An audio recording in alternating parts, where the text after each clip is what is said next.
I smiled and raised my glass as they toasted my demotion. 15 years of my life, reduced to a wooden plaque that read, Founder's Daughter. The crystal champagne flute trembled slightly in my grip as I watched my younger brother Mark beam from his seat at the head of the table, my seat by rights.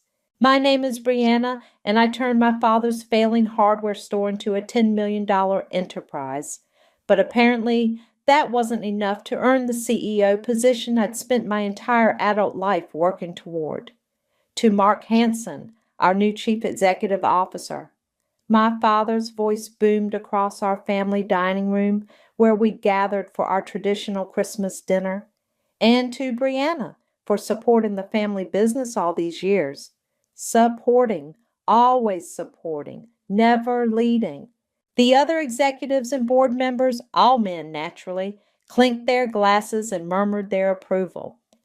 My mother caught my eye from across the table, her smile strained. She knew, she always knew, and she never said a word.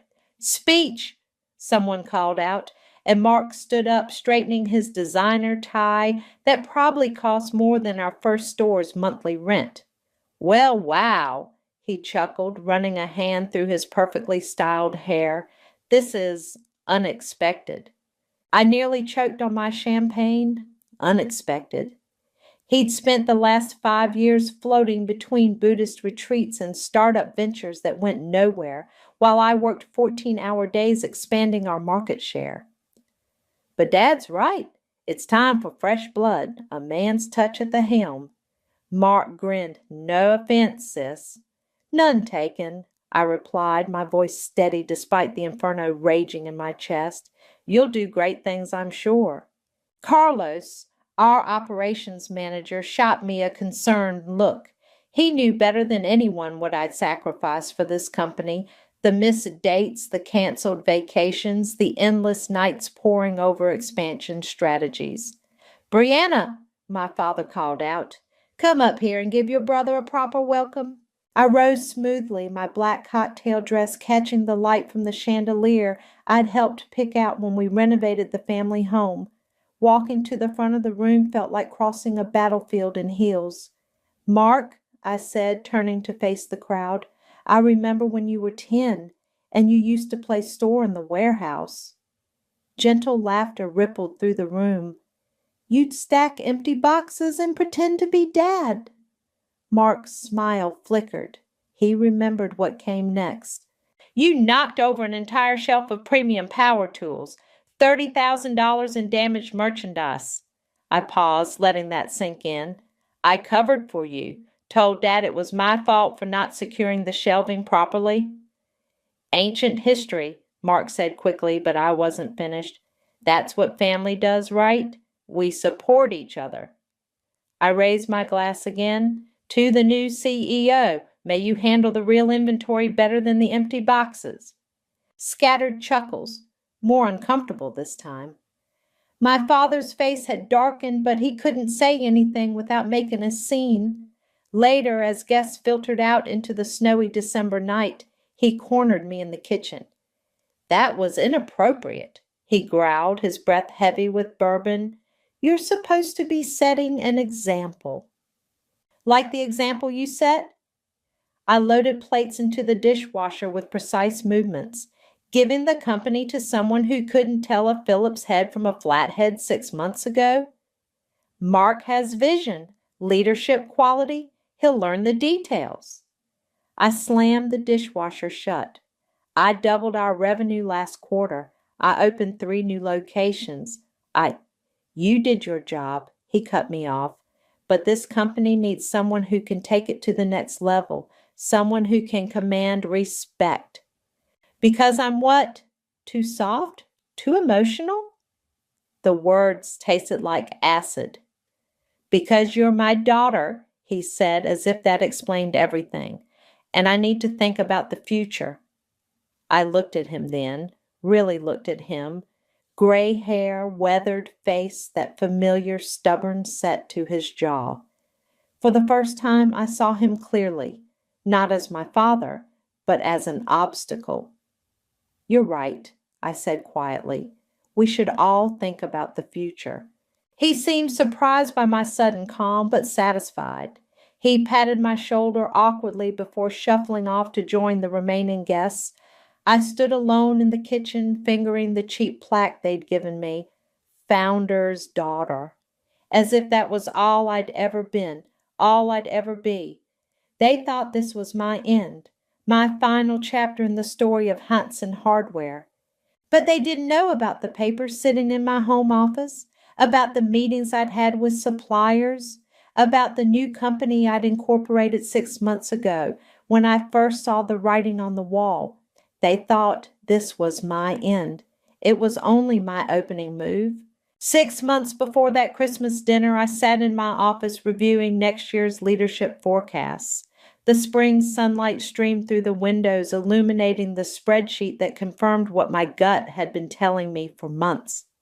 "These projections," I said to Carlos, tapping my screen. "Notice anything interesting about the executive restructuring plan?" Carlos leaned over my shoulder, his forehead creasing. "They've already penciled in Mark as CEO, but he's not even—" He straightened up, meeting my eyes. "How long have you known that my father would never let a woman run his precious company?" I closed the laptop. "Probably since I was 12 and he told me I should focus on looking pretty instead of learning inventory management." "What are you going to do?" I pulled a folder from my desk drawer and handed it to him. "I incorporated a new company last week, Nexora Systems." Carlos flipped through the papers, his eyebrows rising. "Smart home technology distribution? This is—" "The future," I finished. "The same future I pitched to the board 3 months ago. The one my father called too risky and ahead of its time." "And you want me to—" "Run it with me as CEO." I stood up and walked to the window. "They'll expect me to stay here to keep playing the good daughter while Mark runs this company into the ground. But we both know Hanson Hardware needs to evolve or die." Carlos was quiet for a long moment. "Your father trusts me. I could stay, feed you information." "No," I turned back to him. "I need you visible, above board. They'll never suspect you're working with me if you're openly running a competing company." A knock at the door interrupted us. Samantha, our corporate attorney, strode in without waiting for a response. "The contracts are ready," she announced, dropping a thick stack of papers on my desk. "Exclusive distribution rights for the entire U.S. market. Once you sign these, no one, including Hanson Hardware, can sell these products without going through Nexora." "You're sure it's airtight?" I asked. Samantha's perfectly manicured nails drummed against the papers. "They won't find a single loophole. I made sure of it." "What about your position here?" Carlos asked her. "Already lined up my replacement. Some fresh-faced kid from Harvard who won't know what hit him when everything goes down." I picked up a pen, its weight suddenly significant. "Once I sign these, there's no going back." "There's no going back anyway," Carlos said softly. "You know that." I did know. I'd known it since finding that email thread between my father and the board members, discussing Mark's natural leadership qualities while dismissing my years of proven success as good support work. The pen moved across the paper in swift, angry strokes. "It's done," I said, pushing the contracts toward Samantha. "Make it official." Later that afternoon, I sat in yet another board meeting, watching my father praise Mark's latest initiative, a poorly researched expansion plan that would have bankrupted us within a year. "Brianna," my father's voice cut through my thoughts, "you've been quiet. What do you think of your brother's proposal?" I smiled, the same smile I'd perfected over years of being patted on the head and told to know my place. "It's very ambitious, but have we considered the supply chain implications?" "Always with the details," Mark laughed. "Sometimes you have to think bigger, sis. Take risks."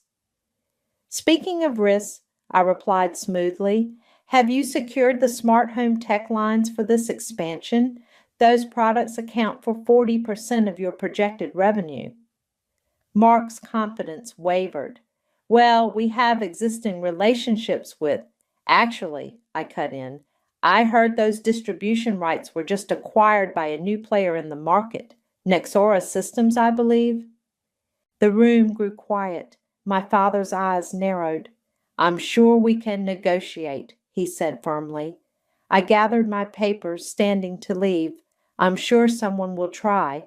Now, if you'll excuse me, I have a meeting with our Asian suppliers. As I walked out, I heard Mark ask, Who runs this Nexora company anyway? I paused at the door. I'm sure you'll find out soon enough. Back in my office, I emailed Samantha one final instruction. No distribution exceptions, even to Hanson Hardware. My phone buzzed with a text from my mother. Having dinner with your father and Mark tonight? They're discussing the future. Please join us. I typed back. Can't. Working late. Someone has to mind the details. Setting my phone aside, I pulled up the incorporation papers for Nexora Systems. The familiar anger rose in my chest as I remembered all the times I'd been told to wait my turn, to be patient, to support the men in charge. Well, I was done waiting, done supporting, done being the good daughter who smiled and nodded while they built their boys' club on the foundation of my work. They wanted me to know my place. I was about to show them exactly where that was. Back in the present, 2 weeks after that Christmas dinner, I watched through Nexora's office windows as Mark's face plastered every business news channel. He'd called a press conference to announce Hanson Hardware's bold new direction. Turn it up, I told Samantha, who grabbed the remote. Excited to announce our exclusive partnership with cutting-edge smart home technology providers. Mark was saying, his smile too wide, too confident. Hanson Hardware will be the only destination for these revolutionary products. Does he know? Carlos asked, entering my office with coffee. That he's announcing a partnership that doesn't exist? I took a sip from the cup he offered. No, but he's about to find out. My phone buzzed. Veronica, Mark's new executive assistant, had texted. Emergency board meeting called for 3 p.m. He's freaking out. I'd met Veronica for coffee last week after noticing how Mark relegated her to fetching his dry cleaning despite her MBA and 5 years of industry experience. She'd been surprisingly direct. He makes me organize his dating app matches, she'd told me, stirring her latte. Yesterday he asked me to alphabetize his protein powder collection. Sounds frustrating for someone with your qualifications? Frustrating doesn't begin to cover it. She leaned forward. I saw your name on some old strategy documents. The company's growth trajectory. It was all you, wasn't it? I'd simply smiled and slid her my business card. If you ever want to work somewhere that values talent over testosterone. Now, watching Mark sweat through his designer suit on TV, I knew Veronica had been worth every penny of the signing bonus I'd promised her. My phone rang. It was Jalen, Hanson's strategic buyer. Please tell me you can explain why our suppliers are saying we don't have distribution rights for the smart tech line, he said without preamble. Have you tried calling Nexora Systems? Their CEO's office keeps redirecting me to legal. He paused. Brianna, what's going on? Ask Mark. He's the one who announced an exclusive partnership without securing the contract first. After hanging up, I turned to Carlos. How long until they figure it out? The press release is already being picked apart online. Trading's been suspended twice. My father called next. I let it go to voicemail. Brianna, his message growled. Whatever game you're playing, stop it now. Your brother needs your support in this transition. Call me back immediately. I deleted the message and checked my watch. 2:05 p.m. Shall we head over? Carlos asked. Let's give them a few minutes to stew. At 3:30, we walked into Hanson Hardware's boardroom. The tension was thick enough to cut with a knife. Mark jumped up when he saw us. "Where have you been? We've got a crisis." "Sit down, Mark," my father snapped. He turned to me. "What do you know about Nexora systems?" I took my time settling into a chair, smoothing my skirt. "I know they hold exclusive distribution rights for the smart home product line you just promised to every major retailer in the country." "That's impossible," Mark sputtered. "We have relationships with these suppliers going back years." "Relationships aren't contracts," I replied. "Maybe you should have checked that before making promises to the press." My father's face reddened. "You're behind this somehow. You've always been jealous of your brothers." "Success?" I cut in. "What success would that be? The failed startups? The meditation retreats? Or maybe you mean his successful strategy of being born male?" "How dare you?" "No, how dare you?" I stood up, planting both hands on the table. "I built this company into what it is today. I created these supplier relationships. I developed these expansion strategies. And you handed it all to someone who couldn't tell a profit margin from a profit motive." Mark's face had gone pale. "We can fix this. We'll offer them whatever they want." "They don't want anything from you," Carlos said quietly, "because they already have an exclusive contract with us." The room went silent as understanding dawned on their faces.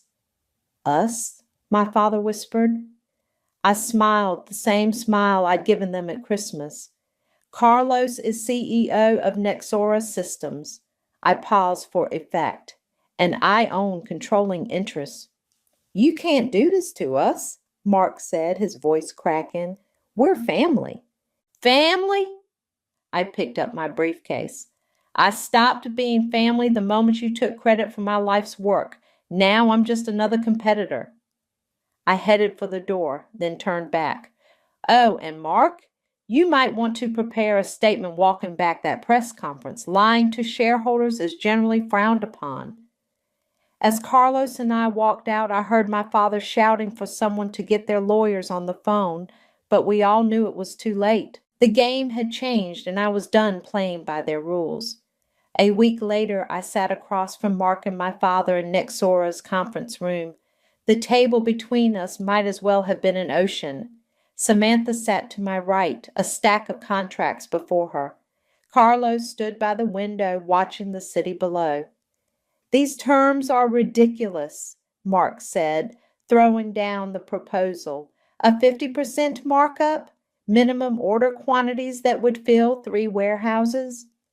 "Market rate," I replied calmly, "for an exclusive cutting-edge product line." "Market rate?" My father's face was turning that dangerous shade of purple I remembered from childhood arguments. "This is highway robbery." "No," I corrected him, "this is business. The same business you taught me. Leverage your advantages, remember?" "We're your family," he growled. "You were my family at Christmas, too. Didn't stop you from humiliating me in front of the entire board." Mark leaned forward, trying his best executive pose. "Look, sis, I know you're upset." "Upset?" I laughed, the sound sharp enough to make him flinch. "I'm not upset, Mark. I'm negotiating. But if you'd rather not stock the most anticipated smart home products of the year, that's your choice. I'm sure your competitors will be happy to pay our rates." "Your rates are impossible," my father snapped. "You'll bankrupt us." "Actually," Samantha interjected, sliding forward another document, "our financial analysis suggests Hanson Hardware could manage these terms if you hadn't leveraged the company for Mark's expansion plan." I watched their faces as that sank in. The expansion plan I would have shot down in a heartbeat if I'd still been in charge. "How did you get these numbers?" Mark whispered. "You should screen your executive assistants better," I replied. "Veronica sends her regards." My father stood up so fast his chair toppled backward. "You planted a spy?" "I didn't plant anything. Veronica came to me after Mark had her reorganize his sock drawer instead of letting her use her MBA. This is corporate espionage. No, Carlos spoke up from the window. This is karma. The door opened and my mother walked in. I hadn't invited her. Mom, I said, keeping my voice neutral, this is a closed meeting. I'm still a shareholder, she replied, taking a seat, and this needs to stop. Does it? I turned to face her fully. Like you stopped Dad from undermining me for 20 years? Like you stopped them from taking everything I built? Brianna, please. Her voice cracked. We can work this out as a family. Family? I stood up, my hands flat on the table. Where was family when Dad told investors I was too emotional for leadership? Where was family when Mark took credit for my expansion strategy? Where was family when you sat there at Christmas and watched them reduce 15 years of my life to a participation trophy? The silence that followed was deafening. You want to work something out? I continued, my voice steady despite the trembling in my chest. Here are your options. Accept our terms or watch your market share disappear while your competitors stock our products. Your choice. You're betraying this family, my father said, his voice low and dangerous. You set the market rate for betrayal at Christmas dinner, I replied. I'm just meeting it. Mark was staring at the financial documents, his face ashen. Dad, these numbers? We can't survive without this product line. We'll find another supplier, my father insisted. There is no other supplier, Carlos said. We made sure of that. My mother stood up suddenly. Brianna? A word in private? I followed her into the hallway where she turned to me with tears in her eyes. I know I should have stood up for you more, she said, but destroying the company won't heal that hurt. This isn't about healing, I replied. It's about consequences. You're becoming just like him, stubborn, unforgiving. No, I said, stepping back toward the conference room. I'm becoming what he always wanted, a ruthless business leader. Funny how he doesn't like it when it's turned against him. Back in the room, Mark and my father were huddled over the contracts, whispering furiously. Tick-tock, Samantha said, checking her watch. Our other meetings start in 30 minutes. Other meetings? Mark's head snapped up.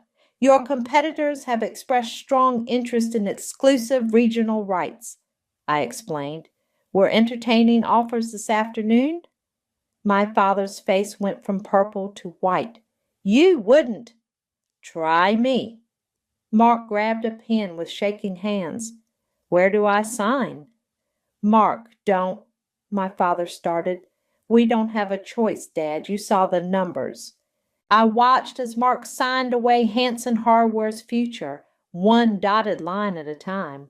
My father stormed out without a word. My mother lingered at the door. I hope this makes you happy, she said softly. I met her eyes. It's not about happiness anymore. It's about justice. The door closed behind her with a final click. The next month passed in a blur of numbers, each one worse than the last for Hanson Hardware. I watched their decline through reports Veronica sent me, each one a small victory that somehow felt hollow. Another store closing in Portland, Carlos announced, dropping a newspaper on my desk. That's 3 this quarter. I barely glanced up from my laptop. They're over-leveraged. Mark's expansion plan was, Brianna, Carlos cut me off. When was the last time you slept? I checked my watch, realized I couldn't remember. The office had become my home, revenge, my sustenance. I'm fine. You're not fine. You just snapped at Samantha for bringing you the wrong coffee. She knows I hate caramel. She's never gotten your order wrong in 3 years. Carlos sat down across from me. You're burning out. Before I could argue, my phone buzzed. A text from my mother. Found something you should see. Come into your office. Great, I muttered. Another guilt trip. But when my mother arrived 30 minutes later, she wasn't carrying photos of family holidays or childhood memories. She had an envelope yellowed with age. "I found this while cleaning your father's study," she said, placing it on my desk. "It's from 15 years ago." I opened the envelope. Inside was a letter from my father to an investor, dated just after I'd started working at the company. My hands shook as I read, "While my daughter shows promise in operations, there's no room for softness at the top. My son Mark will eventually take the reins. Brianna's role will be to prepare the way for him." "He planned this," I whispered, "from the very beginning." "There's more," my mother said quietly. The next page detailed how my father had manipulated projects to ensure Mark got credit for my work, how he'd steered investors away from my initiatives, how he'd systematically undermined my authority while building Mark's image. "Why are you showing me this?" I asked her. "Because I'm tired of secrets." She met my eyes. "And because you deserve to know the truth." "And what am I supposed to do with the truth?" "Whatever you need to." She stood up. "I've enabled his behavior long enough." After she left, I called Samantha. "How would this play in the media?" "A systematic campaign of gender discrimination by a CEO against his own daughter." I could hear her smile. "It would play very well." But before we could act, my phone rang. It was Veronica. "Mark's losing it," she said without preamble. "He just fired 3 department heads and promoted his gym buddy to CFO." "His gym buddy?" "The guy can barely work Excel. The board's having an emergency meeting tomorrow." I forwarded the letter to Samantha. "Make it public." "Brianna," Carlos warned, "this will destroy them completely." "They destroyed themselves," I snapped. "I'm just providing the evidence." The story broke the next morning. "Family business or family betrayal?" screamed the headlines. Social media exploded with outrage. Hanson Hardware stock plummeted. Mark called me, his voice cracking. "Did you do this?" "No, Mark, Dad did this 15 years ago." "The board wants my resignation. They're talking about lawsuits." Karma's interesting that way. "Please," he begged, "help me fix this." I thought about all the times I'd fixed his mistakes, covered his tracks, made him look good. No. Later that night, Carlos found me staring out my office window at the city lights. "You haven't celebrated," he observed. "What's to celebrate? I won by becoming exactly what they always said I was: cold, ruthless, unfeeling." "That's not—" "I just got off the phone with Jalen," I cut him off. "He's resigning tomorrow. Says he can't work for either side anymore because we're all toxic." "He's not wrong," Carlos said softly. I turned to face him. "Are you leaving too?" "No, but I'm worried about you. This victory is eating you alive." "It's not about victory anymore." I picked up the letter from my desk. "It's about justice?" He shook his head. "Or is it just pain now?" Before I could answer, my phone buzzed. A news alert. My father had suffered a minor stroke during an emergency board meeting. He was stable but hospitalized. My mother's text followed immediately. "This is what you wanted, right?" I stared at the message, feeling nothing and everything at once. Carlos touched my shoulder gently. "What now?" "Now?" I looked at my reflection in the window, barely recognizing myself. "Now we finish what they started." But as I said it, I wondered who exactly I was finishing, them or me. The press conference was a train wreck. I watched it live from my office, unable to look away as Mark tried to set the record straight about our father's letter. "My sister has always been valued at Hanson Hardware," he stammered, sweat visible through his expensive shirt. "These allegations of discrimination are—" "Is it true your father groomed you for the position while actively undermining your sister?" a reporter called out. "Did you know about the letter?" shouted another. Mark's eyes darted around like a cornered animal. That's not. The important thing is our commitment to our customers. Is it true your recent expansion plan has left the company on the brink of bankruptcy? The live stream cut off abruptly. My phone immediately lit up with a text from Veronica. He just vomited in a potted plant and ran off stage. I should have felt triumphant. Instead, I just felt tired. Samantha burst into my office without knocking. We have a problem. Someone accessed our servers last night. What? I sat up straight. How? Internal access point. They were looking at our distribution contracts and launch calendar. Veronica? She's not responding to calls. I grabbed my coat. Where was her last known location? The coffee shop near Hanson Hardware's main office. She was supposed to meet me there an hour ago with some documents. I found Veronica sitting alone in the back of the coffee shop, staring into an untouched latte. Planning to sell our data to the highest bidder? I asked, sliding into the seat across from her. She didn't look up. Mark offered me $500,000 for Nexora's launch calendar. And I told him to shove it. Now she met my eyes. But I kept the data. Why? Insurance. I wanted to see what kind of monster you were becoming. The word hit me like a slap. Monster? Look at yourself, Brianna. When is the last time you did anything except plot revenge? You're not sleeping, barely eating. You've pushed away everyone who cares about you. They deserved what? To lose everything? To watch their life's work crumble? She leaned forward. Your father had a stroke. Is that enough punishment? You don't understand. I understand perfectly. They hurt you deeply, systematically, unforgivably. But you're letting that hurt turn you into something worse than they ever were. My phone buzzed. A news alert. Hanson Hardware stock had been suspended from trading again. They're finished anyway, Veronica continued. The board is forcing a sale. Your revenge is complete. So what's left of you? I thought about Carlos's worried looks, Samantha's careful distance, the way my mother couldn't meet my eyes anymore. I didn't access your servers to steal data, Veronica said quietly.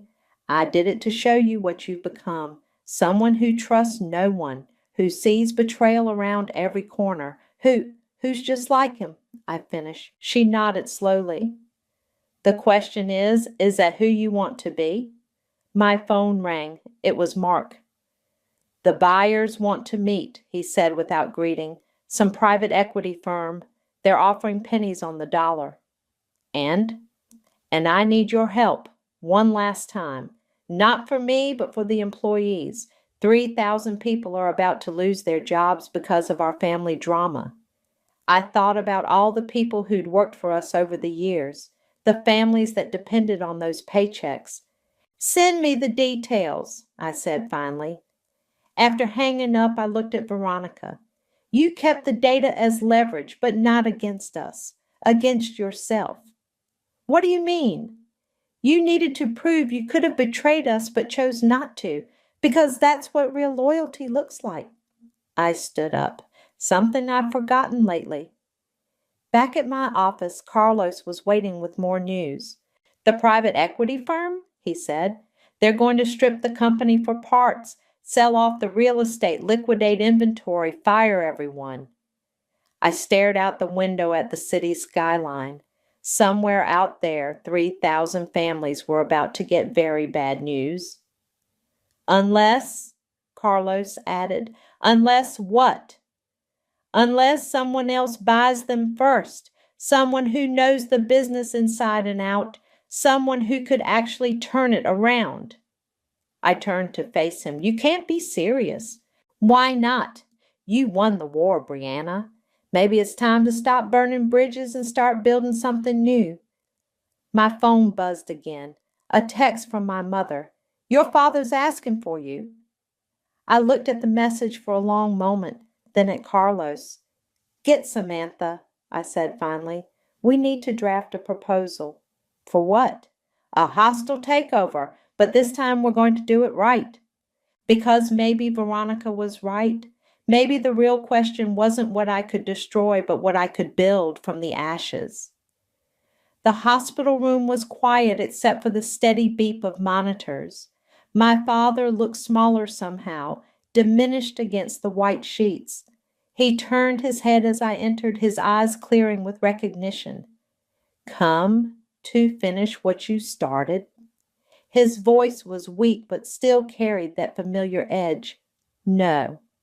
I sat in the chair beside his bed. I came to make you an offer. More revenge. A buyout. Nexora Systems will purchase Hanson hardware at fair market value. He tried to sit up, wincing. So you can destroy everything I built? So I can save it. I placed the proposal on his bedside table. 3,000 jobs, 40 years of business relationships, a legacy worth preserving despite everything. Why? Because I'm tired of burning things down. I met his gaze. Aren't you? Before he could answer, Mark burst into the room, waving his phone. The private equity firm just doubled their offer.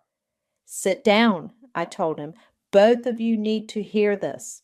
I laid out my plan, merge Hanson hardware with Nexora Systems, modernize the operations, retain the employees, and create something stronger than either company could be alone. You'd be in charge, my father said slowly. Yes, completely. No advisory roles, no family positions, pure business. Mark slumped in his chair. What about me? You get to walk away with your shares' value instead of bankruptcy. I turned back to my father. This is my only offer. Take it or deal with the private equity vultures. My father was quiet for a long moment. You found my letter. Mom did. She chose to show me. I thought, he started, then stopped. I thought I was protecting you. This business, it's brutal. I didn't want... Save it, I cut him off. I don't need your explanations or excuses. I need your signature, yes or no. He reached for the papers with a trembling hand. Your mother was right about you. You're stronger than I ever was. That's not strength, I said quietly. That's survival. After he signed, Mark walked me to the parking lot. I really screwed up, didn't I? He asked. We all did. Some of us just started earlier than others. Back at Nexora's offices, Carlos and Samantha were waiting with champagne. Save it, I told them. We have work to do. Always work, Carlos sighed. You know, normal people celebrate victories. This isn't a victory, I replied. It's a responsibility. Veronica appeared in the doorway. The employees are asking questions. They need to hear from someone they trust. Set up an all-hands meeting, I said. Both companies, tomorrow morning. That night, I found myself back at the original Hanson hardware store, the one where I'd started as a teenager learning inventory from dusty shelves and ancient ledgers.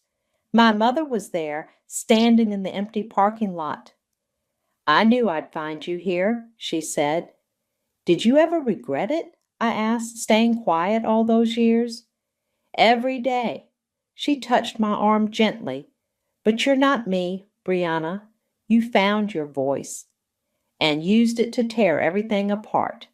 No, you used it to force change. There's a difference. My phone buzzed. A message from Samantha. Merger documents are ready. Private equity firm is threatening litigation. Let them, I typed back. We have right of first refusal. They can't touch us. My mother read the message over my shoulder. What happens now? Now I build something new, something better. Alone? I thought about Carlos's loyalty, Veronica's honesty, Samantha's dedication. No, not alone. The next morning I stood before hundreds of nervous employees. Their faces showed the same fear I'd felt at that Christmas dinner, the same uncertainty about the future. I know you're scared, I began. Change is scary. Trust me, I know.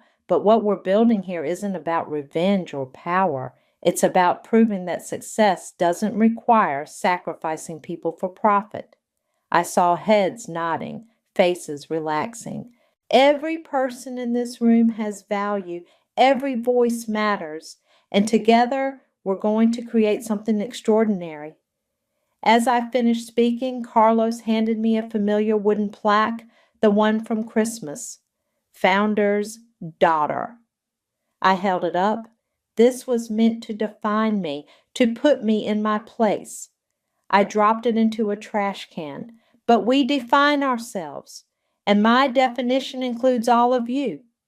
The applause started slowly, then built to a roar. Later, Veronica found me in my office. "So," she said, "still a monster?" I smiled, my first real smile in months.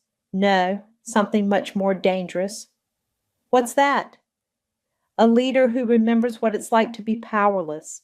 Because sometimes the best revenge isn't destruction, it's creation." The stage lights felt hot as I adjusted my microphone. The TEDx audience stretched before me, hundreds of faces waiting for wisdom about the price of vision. They wanted inspiration. I gave them truth instead. "Everyone loves a revenge story," I began. "The wronged hero, the satisfying payback. But nobody talks about what revenge costs, not just the targets, the avenger." In the front row, Carlos nodded slightly. He'd stepped back to an advisory role last month, saying he needed space from the intensity of our work. I couldn't blame him. I spent 15 years building someone else's dream, only to watch it handed to someone else. Then I spent 6 months destroying everything I'd built, including parts of myself. Samantha had moved on too, accepting a position with a prestigious law firm. "You don't need a warrior anymore," she told me. "You need a builder." People asked me if it was worth it, if revenge satisfied the anger, healed the hurt. I paused, letting the silence fill the auditorium. The truth is, revenge is like burning down your own house to kill a spider. You might get the spider, but you're still homeless. My mother sat in the middle section next to Mark. They'd both come, despite my uncertainty about inviting them. My father had declined, his pride still recovering. But here's what nobody tells you about hitting rock bottom. It makes an excellent foundation.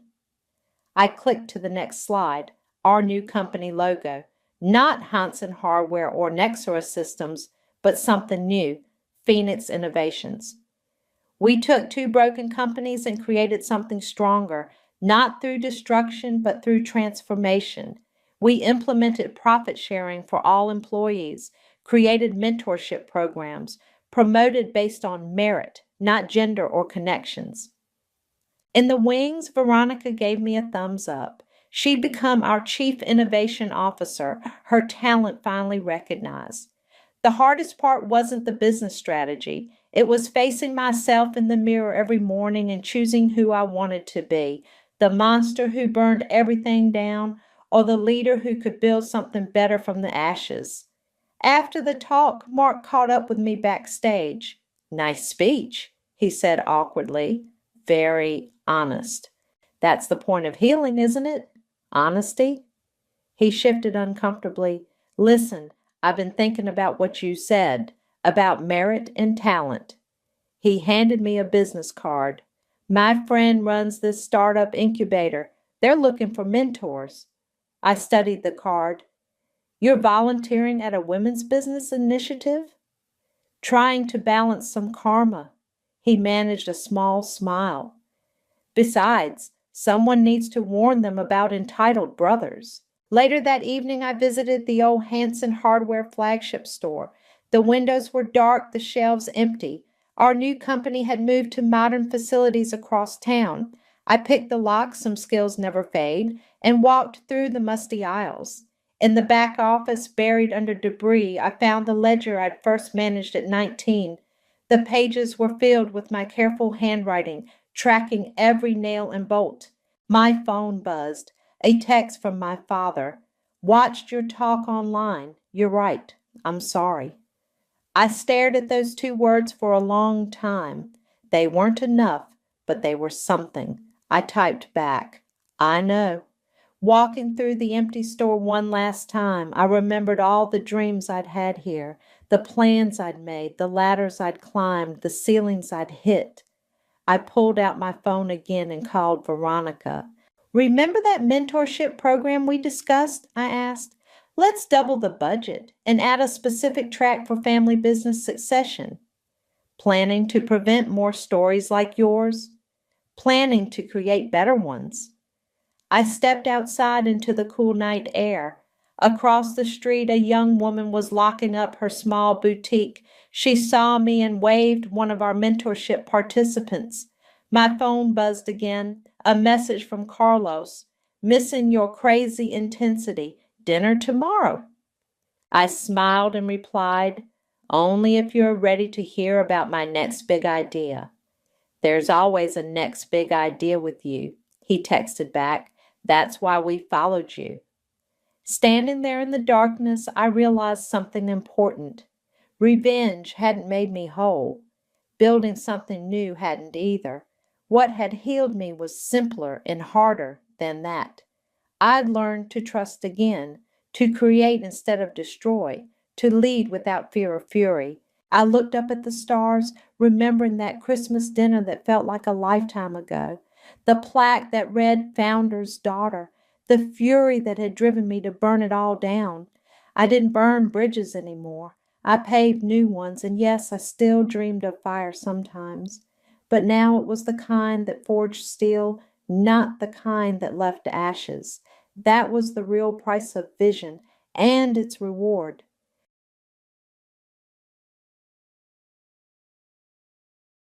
Jessica smiled sweetly, but I could hear the fake kindness in her voice. She waved a hand around my bedroom, that now looked like a pink and gold influencer's dream. Daniel said I could redecorate, something more fitting for a younger woman. I stood in the doorway, my stomach twisting. The soft green walls I had chosen were now bright pink. My vintage furniture was gone, replaced with flashy decorations. Even my family photos had been removed, replaced by Jessica's selfies. You've been busy, I said calmly, but I don't remember giving you permission to change my bedroom. Jessica smirked and stretched out on my bed, now covered in a glittery comforter. Oh honey, she said smugly. Daniel said you'd be moving to the guest room. We need the space, especially with the baby coming. I froze, but then I saw the look in her eyes. She was lying, trying to take over. I had seen women like her before. The baby? I asked, watching her carefully. Well, she hesitated. We're trying. Daniel wants to start fresh, with someone who can actually give him a family. That was a low blow. She knew about my struggles. Daniel must have told her. The pain hit me, but I pushed it aside. I had more important things to deal with. Interesting, I said, walking to the bookshelf. My books were gone, replaced by her makeup and social media awards. Daniel loves what I've done. We're thinking of redoing the whole house. Something more modern, less old. She gave me a fake sympathetic look. I was 37, hardly old. But to her, at 23, I probably seemed ancient. She kept bragging.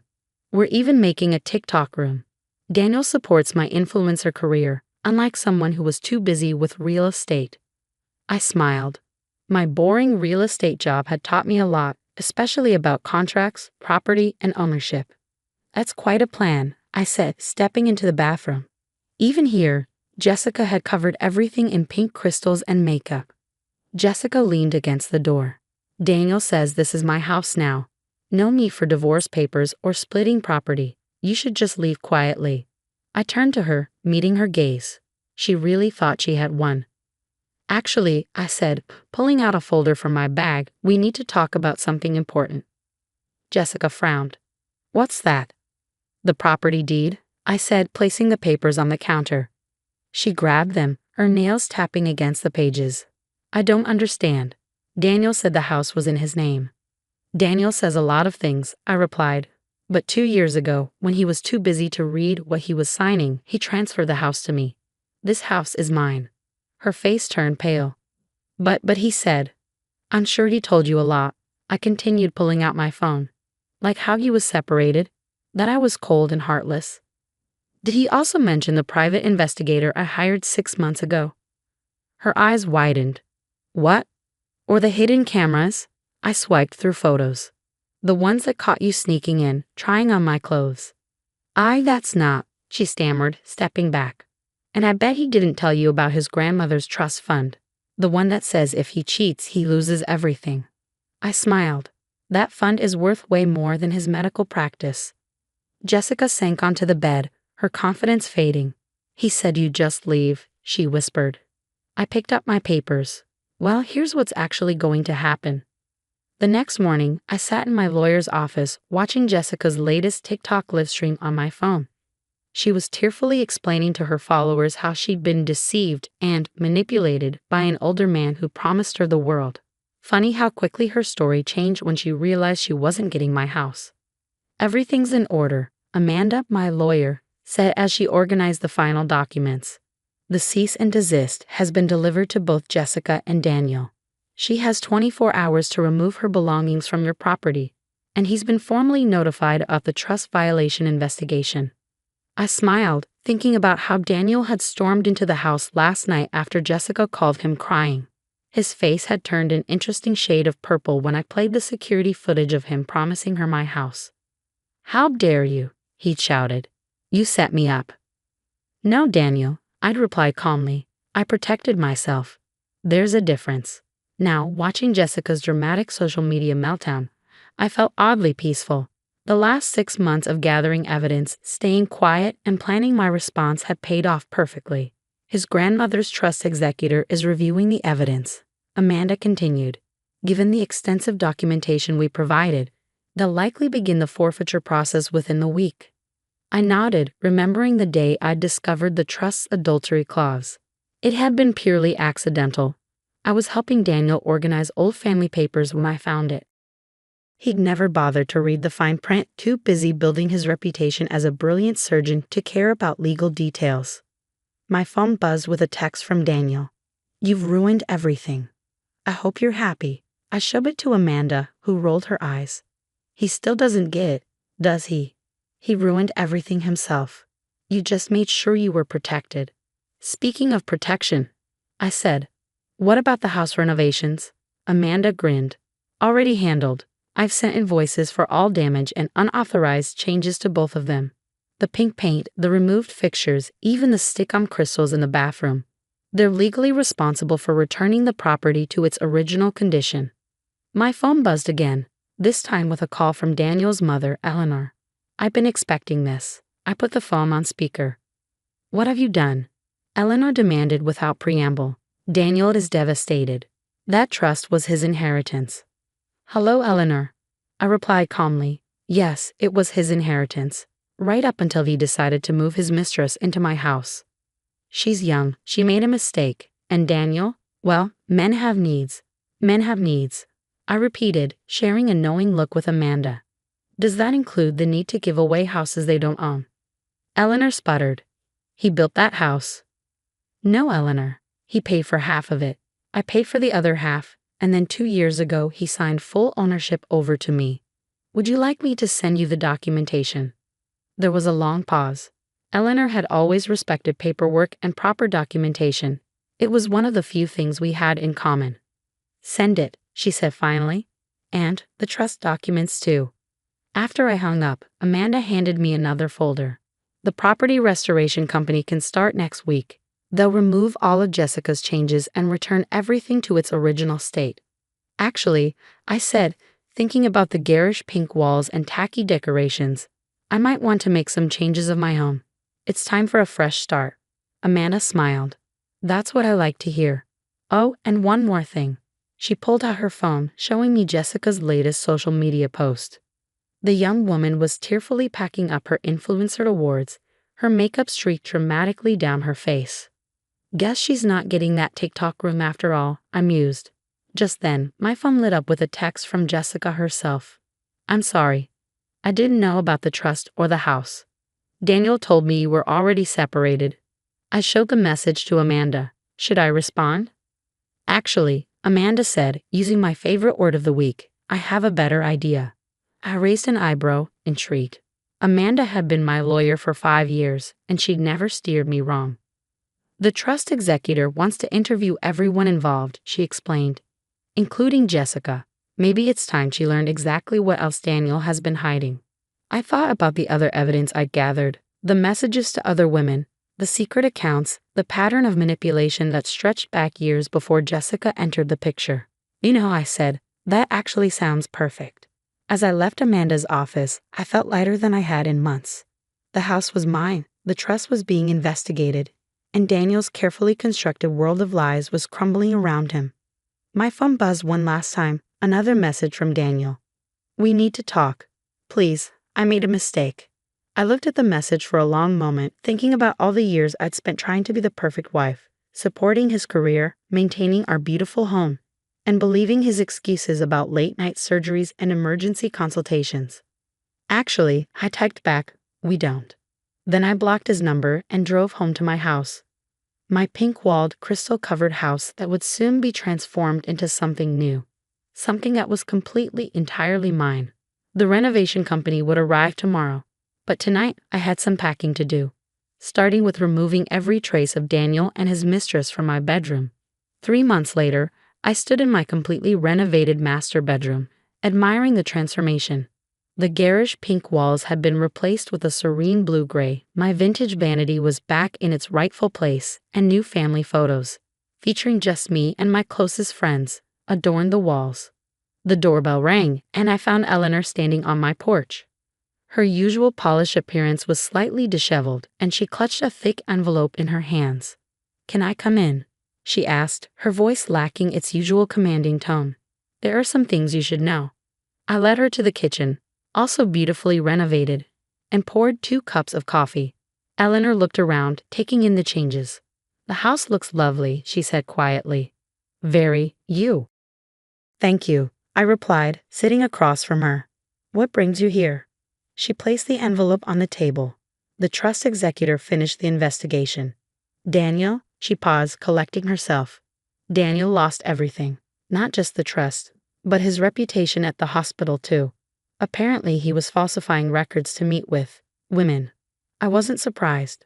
The private investigator had uncovered multiple affairs, all carefully hidden behind fake patient consultations. Jessica spoke to the executor, Eleanor continued. "Told them everything. She wasn't the first, you know. Just the boldest." "I know," I said softly, thinking of all the evidence I'd gathered. "Why didn't you tell me?"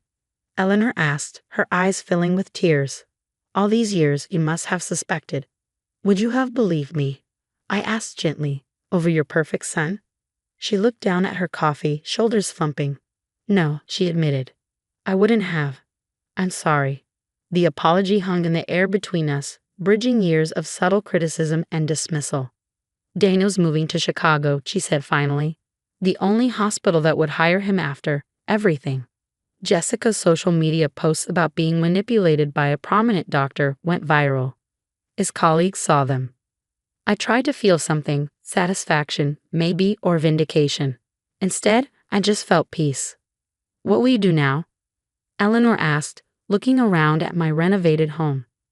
"Actually," I said, smiling at my favorite word, "I'm starting a consulting firm, helping women protect their assets and document suspicious behavior. Turns out there's quite a demand." Eleanor nodded slowly. "Yes, I suppose there would be." She stood up, straightening her jacket. "I should go, but could I come by next week? Maybe help you hang some new pictures?" I thought about it for a moment. Eleanor had never been the warmest mother-in-law, but she was trying now. Maybe that deserved something. "I'd like that," I said. After she left, I walked through my house, my beautifully renovated, peaceful house. The TikTok room was now a home office where I met with clients, helping them gather evidence and protect themselves just as I had done. My phone buzzed with a text from Amanda. "Just saw Daniel's mistress's new video. She's warning women about manipulative older men and promoting a legal advice podcast. Guess she learned something after all." I smiled, remembering Jessica's face when she learned the full truth about Daniel. She'd been a pawn in his game just like I had been once. The difference was I learned to play the game better. Another text came through, this time from a potential client. "I found lipstick on my husband's collar. Can you help me?" Actually, I typed back, That's exactly what I do. Later that evening, as I got ready for bed in my beautiful restored master bathroom, I caught my reflection in the mirror. I looked younger, somehow lighter. The weight of Daniel's lies and Jessica's invasion had lifted, leaving me stronger and wiser. My phone lit up one last time, an email from Daniel's new hospital in Chicago. Regarding your documentation of Dr. Daniel Mitchell's misconduct. I smiled, marking it as read without opening it. Daniel's new life wasn't my concern anymore. I had my own life to focus on, my own success to build. As I climbed into my bed, now covered in elegant charcoal gray linens instead of tacky sequins, I thought about how different things were from that day 3 months ago when I found Jessica redecorating my bedroom. She had thought she was claiming her territory, marking her place in my life. Instead, she had given me the push I needed to reclaim everything, my home, my peace, and my future. Actually, I whispered to myself, smiling at the word that had started it all. This is exactly where I'm supposed to be. And for the first time in years, that was completely, undeniably true. The end.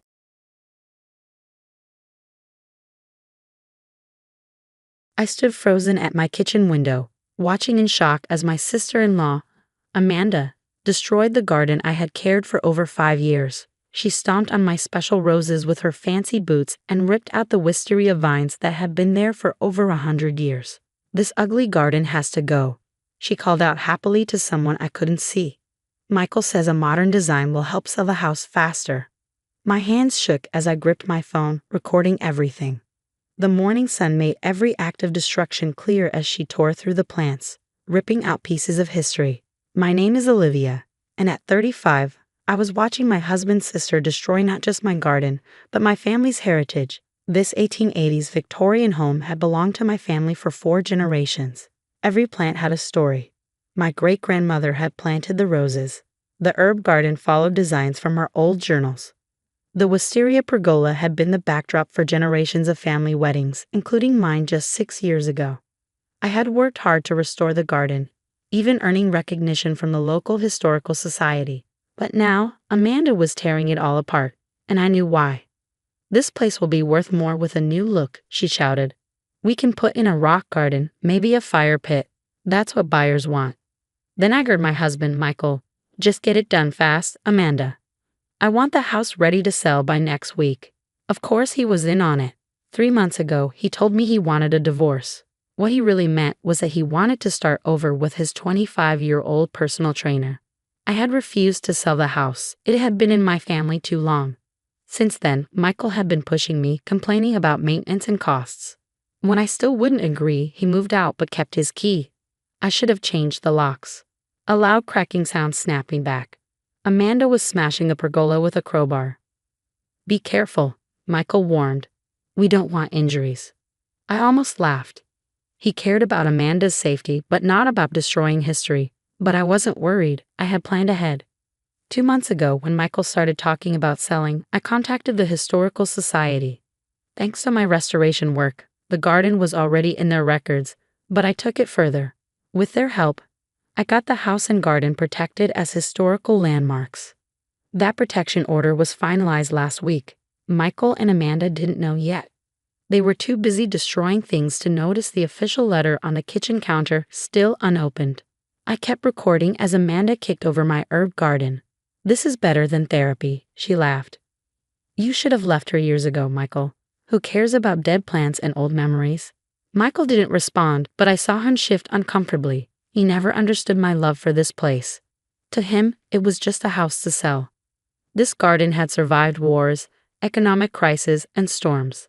It wasn't going to be erased so easily. My phone buzzed.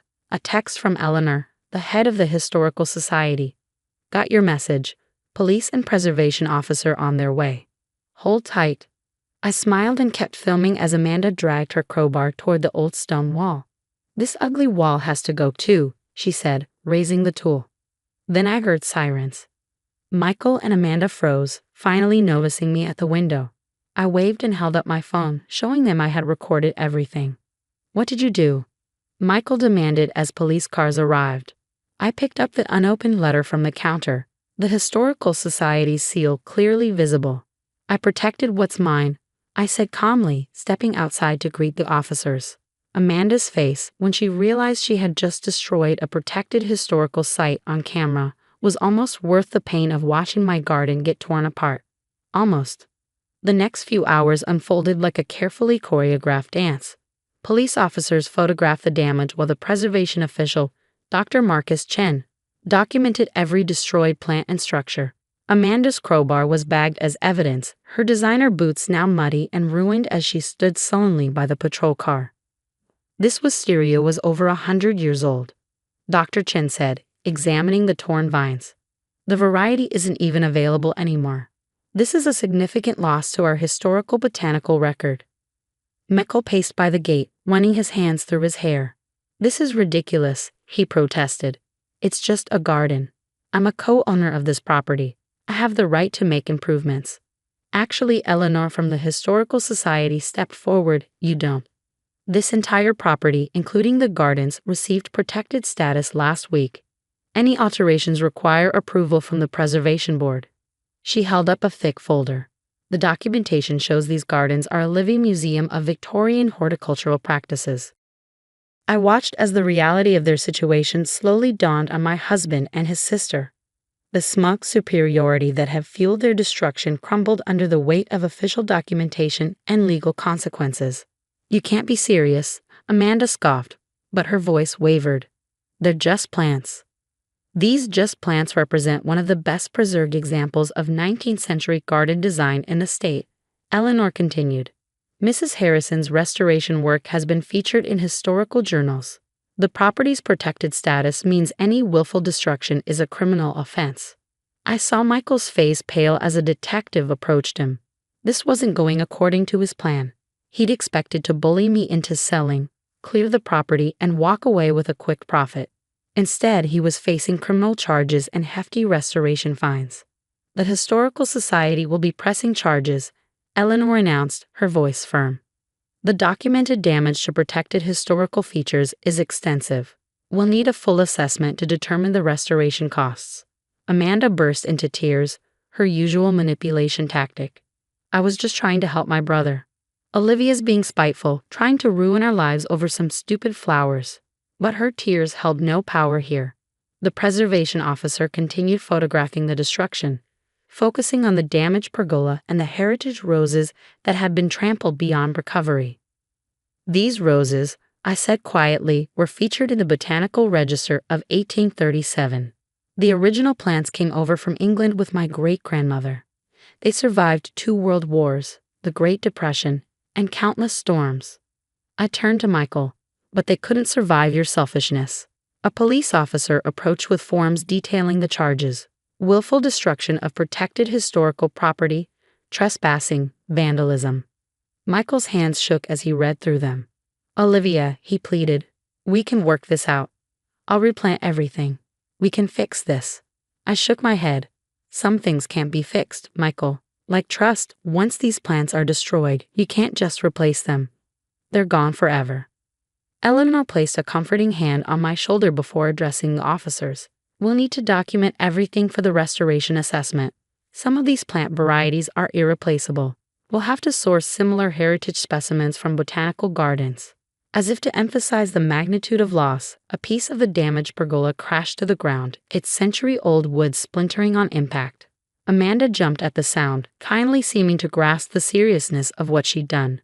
The preliminary estimate for damages, Dr. Chen announced, reviewing his notes, is approaching 6 figures. The Historical Society will require full restoration using period-appropriate materials and methods. Michael's face went from pale to ashen. 6 figures?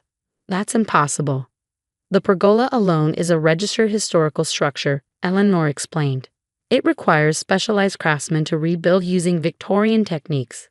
The botanical specimens, particularly the lost heritage varieties, are practically priceless.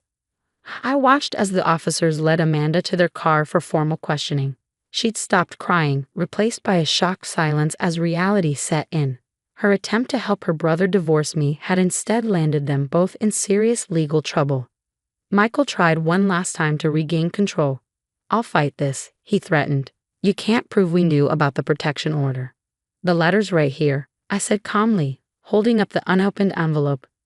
Delivered yesterday. Your choice not to read it doesn't change its legal standing. Besides, I gestured to my phone. I have video of everything, including Amanda's comments about intentionally destroying the garden to force a sale. The detective took my phone as evidence, nodding as I described the morning's events. Each piece of documentation, from the Historical Society's records to my video, formed an airtight case against them. Standing in my devastated garden, surrounded by the destruction of my family's legacy, I felt strangely peaceful. Michael and Amanda had tried to erase my history, but in doing so, they'd only ensured their own downfall.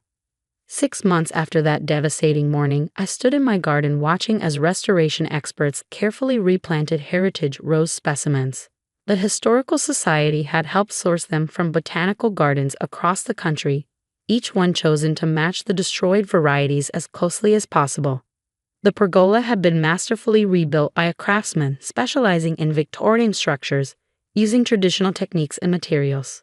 It wasn't the same one that had hosted a century of family celebrations, but it carried forward the same historical significance. Michael and Amanda's legal troubles piled up fast. Destroying protected historical property was a serious crime, and they were facing huge fines. The restoration costs, nearly $300,000, forced Michael to sell his investments and Amanda to take out a big loan. Their plan had backfired. Instead of making money, Michael was going bankrupt. His new girlfriend left as soon as the financial trouble started. The herb garden now matches your great-grandmother's original design perfectly, Eleanor said, standing beside me at the restored stone wall. The Historical Society loves how authentic it looks. I nodded, watching workers carefully plant the herbs in their proper places. It's different but the same, like me. Losing my garden had changed me, but not in the way Michael and Amanda had hoped. Instead of breaking me, it made me stronger.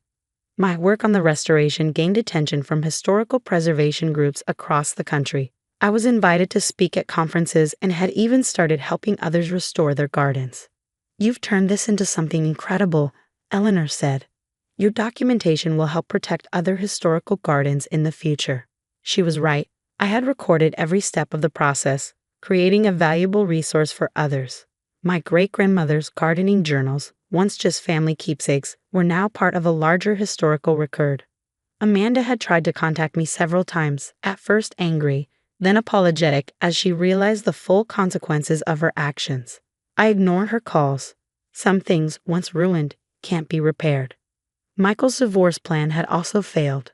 The judge did not look kindly on someone who tried to force the sale of a protected historical site, especially after destroying part of it.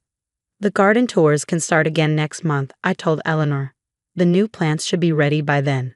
The monthly tours had been paused during the restoration. Starting them again felt like a fresh beginning, not just for the garden, but for me. Oh, there's something else you should see, Eleanor said with a smile, handing me an envelope. Inside was an official letter. My property had been added to the National Register of Historic Places.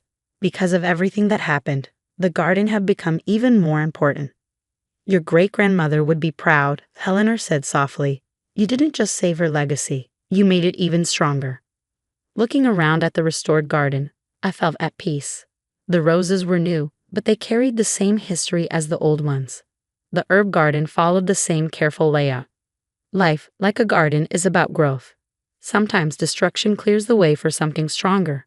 Michael and Amanda had tried to erase my past, but instead, they made it permanent. I noticed butterflies fluttering among the new flowers. Nature doesn't dwell on loss. It focuses on what's growing. I decided to do the same. Time to plant, I said, picking up my tools. The Historical Society had approved a new section in the garden to tell its restoration story. Future visitors would learn not just about Victorian gardening, but about the importance of protecting history. As I knelt in the soil, continuing the work my great-grandmother started over a century ago, I felt grateful, even for the destruction. It had shown me my own strength. Some things, once broken, come back even stronger.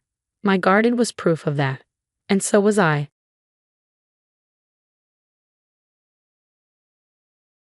I was having lunch with my coworkers in Seattle when a notification popped up on my phone. I checked the security camera and my heart raced. My mother-in-law, Diana, was in my house, telling movers where to put her things. This goes upstairs, she said, pointing to the master bedroom. Be careful with that mirror. It's a family heirloom. She walked around like she owned the place, her fancy handbag swinging on her arm. My name is Olivia, and I'm 34 years old. While I was away on a work trip, my mother-in-law was moving into my house. And the worst part, she didn't know I could see everything. Andrew needs his mother close by, she told the movers, rearranging my furniture. This house is too big for just him and his wife. They're barely here anyway. I muted my phone, left the table, and stepped into a quiet corner of the restaurant. With shaking hands, I called my husband, Andrew, straight to voicemail. Back on the security feed, I saw Diana moving my things, replacing my photos with her own. Then she opened my closet and ran her fingers over my clothes. These will need to go, she said. I need space for my things. I had installed the security cameras for peace of mind while traveling. Now they were showing me exactly how far Diana was willing to go. She had never liked me. To her, I was just the career woman who stole her son. She wanted me out of the way. Then she made a phone call. Darling, she said sweetly, everything's going great. You were right. Olivia being away makes this much easier. We'll have everything settled before she gets back. I froze. Andrew knew. He had been the one pushing me to take this trip. Had he planned this? The house needs a real woman's touch. Diana continued, placing an ugly vase on my table, not someone who's always busy with work. I ended the video and texted Andrew, hope you're having a good day. Quick question. Why is your mother moving into our house? Then I called my lawyer, Julia. She had helped me protect my home before when Diana tried to refinance it without my permission. Julia, it's happening again. But this time, I have it all on video. Send me everything, she said. And don't let them know you're onto them yet. Let's see how far they'll go. Andrew finally texted back, Mom's just storing some things. Don't make a big deal out of it. Storing things? I checked the cameras again. Diana was putting her fancy china in my kitchen, while my cookware was packed in boxes labeled, Donate. I texted Andrew again. Storing things doesn't mean boxing up my stuff and changing the whole house. His reply came fast. You're overreacting. Mom's condo is being renovated. She needs a place to stay. I told her it was fine. I took a deep breath. Julia's words echoed in my mind. Don't tip your hand yet. How long is a while? I asked. We'll talk when you get back. She's just trying to help. Help. Right. Like when she tried to make Andrew sell the house so we could move closer to her. Or when she told people our house was too big for a couple without kids. On the camera, I saw movers bringing in a whole bedroom set. This goes in the master bedroom, Diana said. That furniture can go to the garage. My furniture, my bedroom. I sent the video to Julia and checked my calendar. I still had 3 more days in Seattle. But I decided to go home early. My phone buzzed again. Andrew. Mom says the movers are almost done. She's excited to make the place more homey. Maybe this will help you want to spend more time there. I stared at the message, feeling a mix of anger and sadness. After 7 years together, 5 of them married, Andrew was still choosing his mother over me. But this time, I had proof. I replied with a simple and moved my meetings. I'd be home in 48 hours. Let Diana think she had all the time in the world to settle in. Let her believe she had won. Because this time, I wasn't just going to stop her. I was going to make sure she never tried this again. I sent one last message to Julia. I'll be home tomorrow night. Get everything ready. It was time to show my mother-in-law whose house this really was. I arrived home at 9 p.m. the next evening, parking my car a block away and walking silently up to my own house. The lights were on, and through the window, I could see Diana lounging on an unfamiliar floral sofa where my modern sectional used to be. She was talking on the phone, gesturing animatedly. Instead of going in, I circled to the side of the house, opening my security app. Diana's voice came through clearly on the indoor cameras. Yes, she texted Andrew about it, but don't worry. He handled it just like we discussed. She laughed. You should have seen how fast the movers worked. All her modern furniture is in storage. Well, most of it's marked for donation actually. This house needs a proper family atmosphere. I switched cameras, watching her walk into my kitchen, now filled with her ornate china cabinets and vintage decor. Of course she'll be upset, but what can she do? Andrew's name is on the house too. If she makes a fuss, well, I've already spoken to my friend Margaret about a position for her in California. Much better career opportunity than what she has here. My hands clenched into fists. So that's why Andrew had been pushing me to consider that job transfer. Another one of Diana's manipulations. Trust me, once everything's settled, she'll have no choice but to accept it. This house is far too big for someone who's never here. Andrew needs his mother, not some career-obsessed wife. Whoa. I'd heard enough. Time to make my entrance. The look on Diana's face when I walked through my front door was priceless. She froze mid-sentence, phone still pressed to her ear, face draining of color. I'll call you back, she stammered, ending her call. Olivia. What a surprise. We weren't expecting you until Friday. Clearly, I set my bag down, looking around at my transformed living room. You've been busy. She recovered quickly, smoothing her expensive blouse. Just helping to make the place more comfortable. Andrew agreed it needed a woman's touch. Interesting. I pulled out my phone, holding it up. Because I've been watching you move in all day yesterday and I don't recall any discussion about donating my belongings. The color drained from her face as she realized what I meant. Her eyes darted to the small security camera in the corner, the one she hadn't noticed during her takeover. Those cameras are recording. Every minute, including your little phone conversations about forcing me to transfer to California. I smiled sweetly. Would you like to see the footage? She drew herself up, trying to regain control. This is Andrew's house too. He wants me here. Actually, I pulled an envelope from my bag. We should talk about that. But maybe we should wait for Andrew. He should be home soon, right? Diana's eyes narrowed. He's away on business until next week. No, he's not. I sat down in one of her antique chairs, making myself comfortable. I called his office this morning.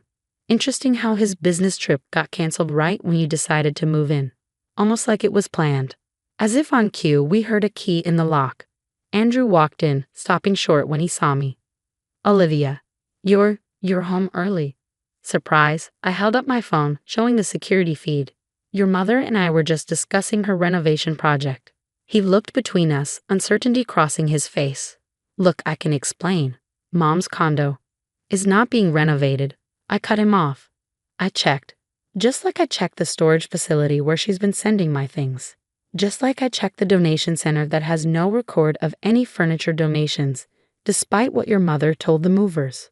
Diana stepped forward, voice sharp. Now see here. No, you see here. I stood up, keeping my voice calm but firm. I've watched you try to take over my marriage for 5 years.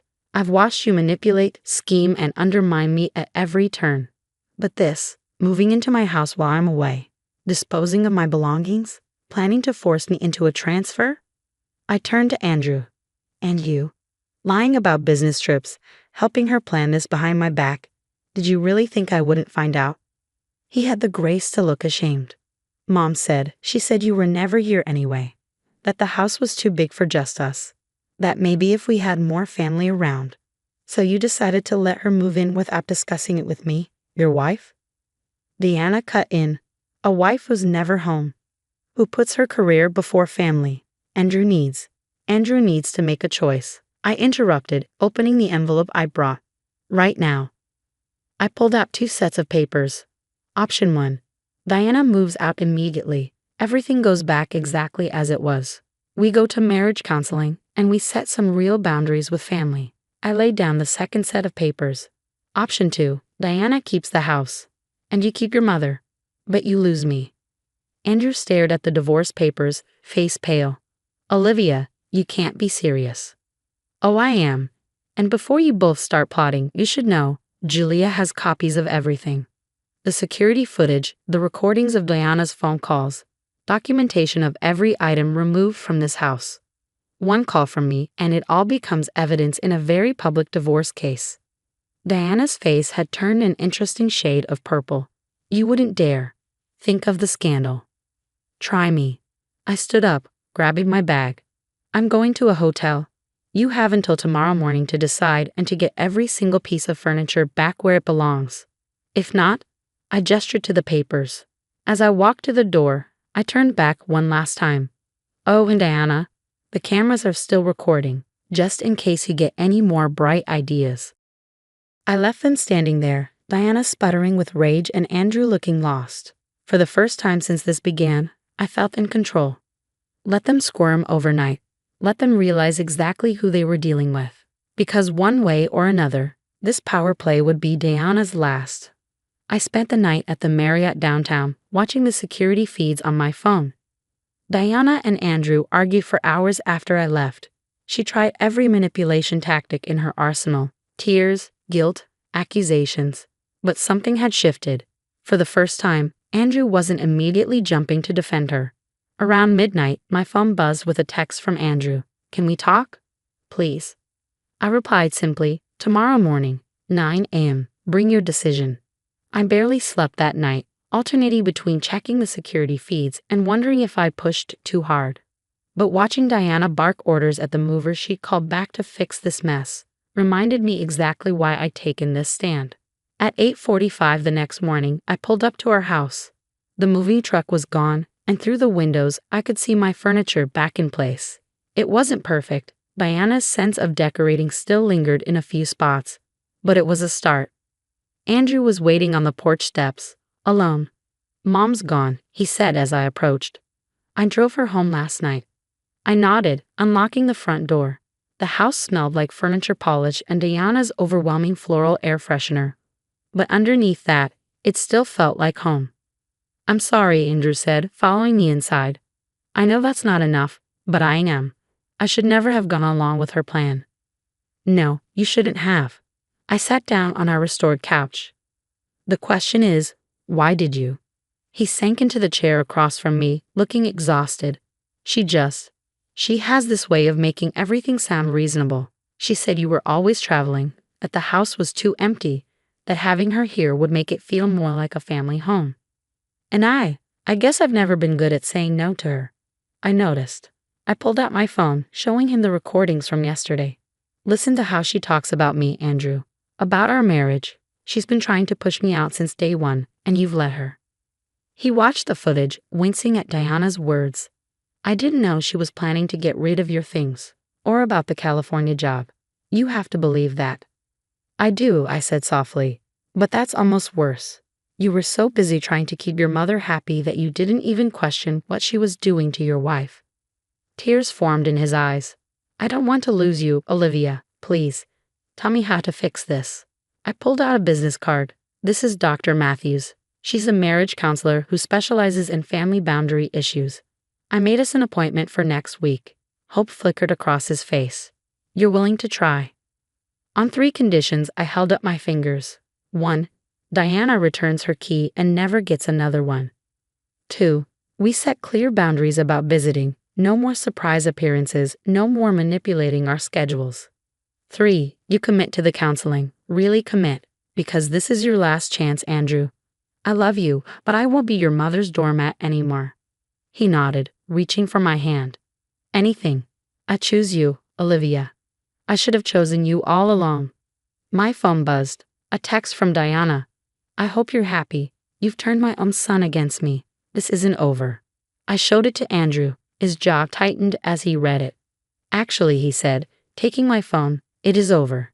He typed a response. "Mom, Olivia is my wife. Either you learn to respect that, or you won't be part of our lives. Your choice." He sent it before I could stop him. There. Should have done that years ago. Diana's response was immediate. A series of shocked emojis followed by a long paragraph about ungrateful children and manipulative wives. Andrew silenced the phone. "She'll calm down eventually," he said. "And if she doesn't, well, that's her choice." I leaned into him, feeling the tension of the past 2 days start to fade. "You know she's going to tell everyone how I cruelly threw her out and turned you against her." He laughed softly. "Let her. We have video evidence showing exactly what happened. Although he glanced at the security cameras, maybe we should upgrade the system. Just in case." "Already done." I smiled. Julia helped me install a few more cameras yesterday, including one watching the back door, Mom's favorite entrance for surprise visits. Andrew pulled me closer. "I really messed up, didn't I?" "Yes," I said honestly. "But you're fixing it. That's what matters." Over the next few weeks, we worked hard to rebuild our trust. The counseling sessions were tough but necessary, helping Andrew understand his mother's manipulation patterns and teaching us both how to set healthy boundaries. Diana tried a few more times to regain control, surprise visits, tearful phone calls, even a dramatic medical emergency that turned out to be a mild headache. But each time, Andrew stood firm. Our house slowly became our home again, free from Diana's influence, and every time I walk through the door, I smile at the small security camera in the corner, my silent guardian against any future power plays. Sometimes the best defense isn't just being prepared. It's being willing to stand your ground, even against family, especially against family.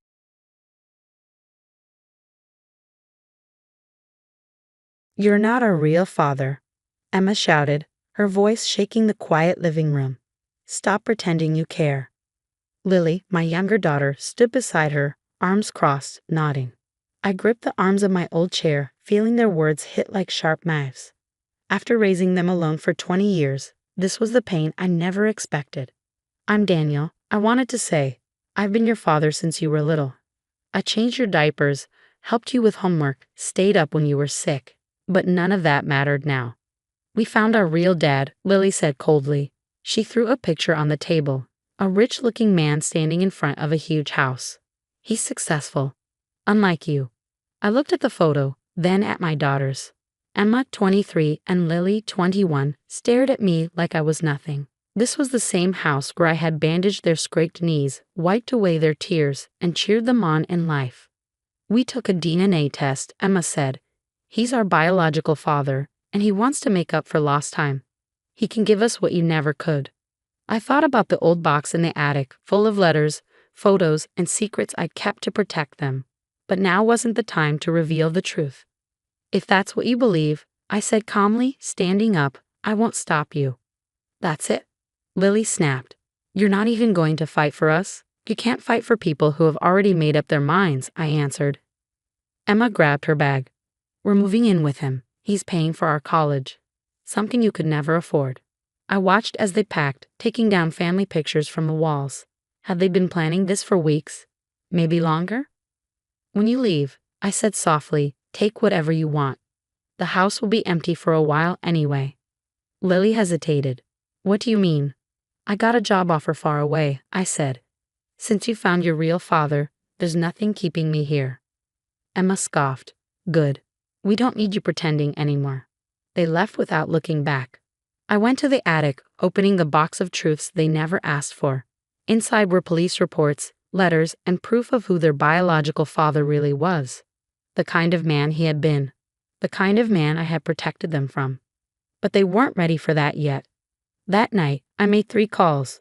One to my lawyer, one to my friend at the police station, and one to accept my new job. My daughters would learn the truth someday. Maybe not now, maybe not soon, but eventually. As I packed up my life, I remembered something Emma once said when she was 6. "Even if you're not my real dad, you're my real father because you choose me every day." If only she remembered that now.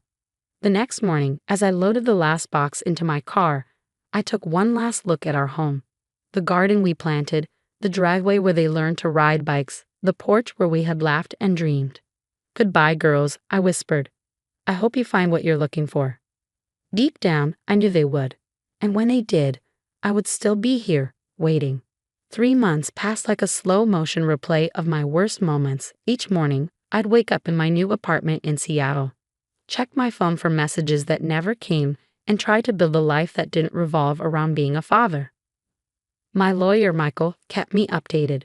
"They've tried to access their college funds," he told me during one of our weekly calls. "They seemed surprised to find out they couldn't without your signature." "And their real father?" I asked, staring out at the rain-soaked city skyline. "James Anderson." Michael's voice dripped with disgust. "Apparently isn't as wealthy as he pretended to be.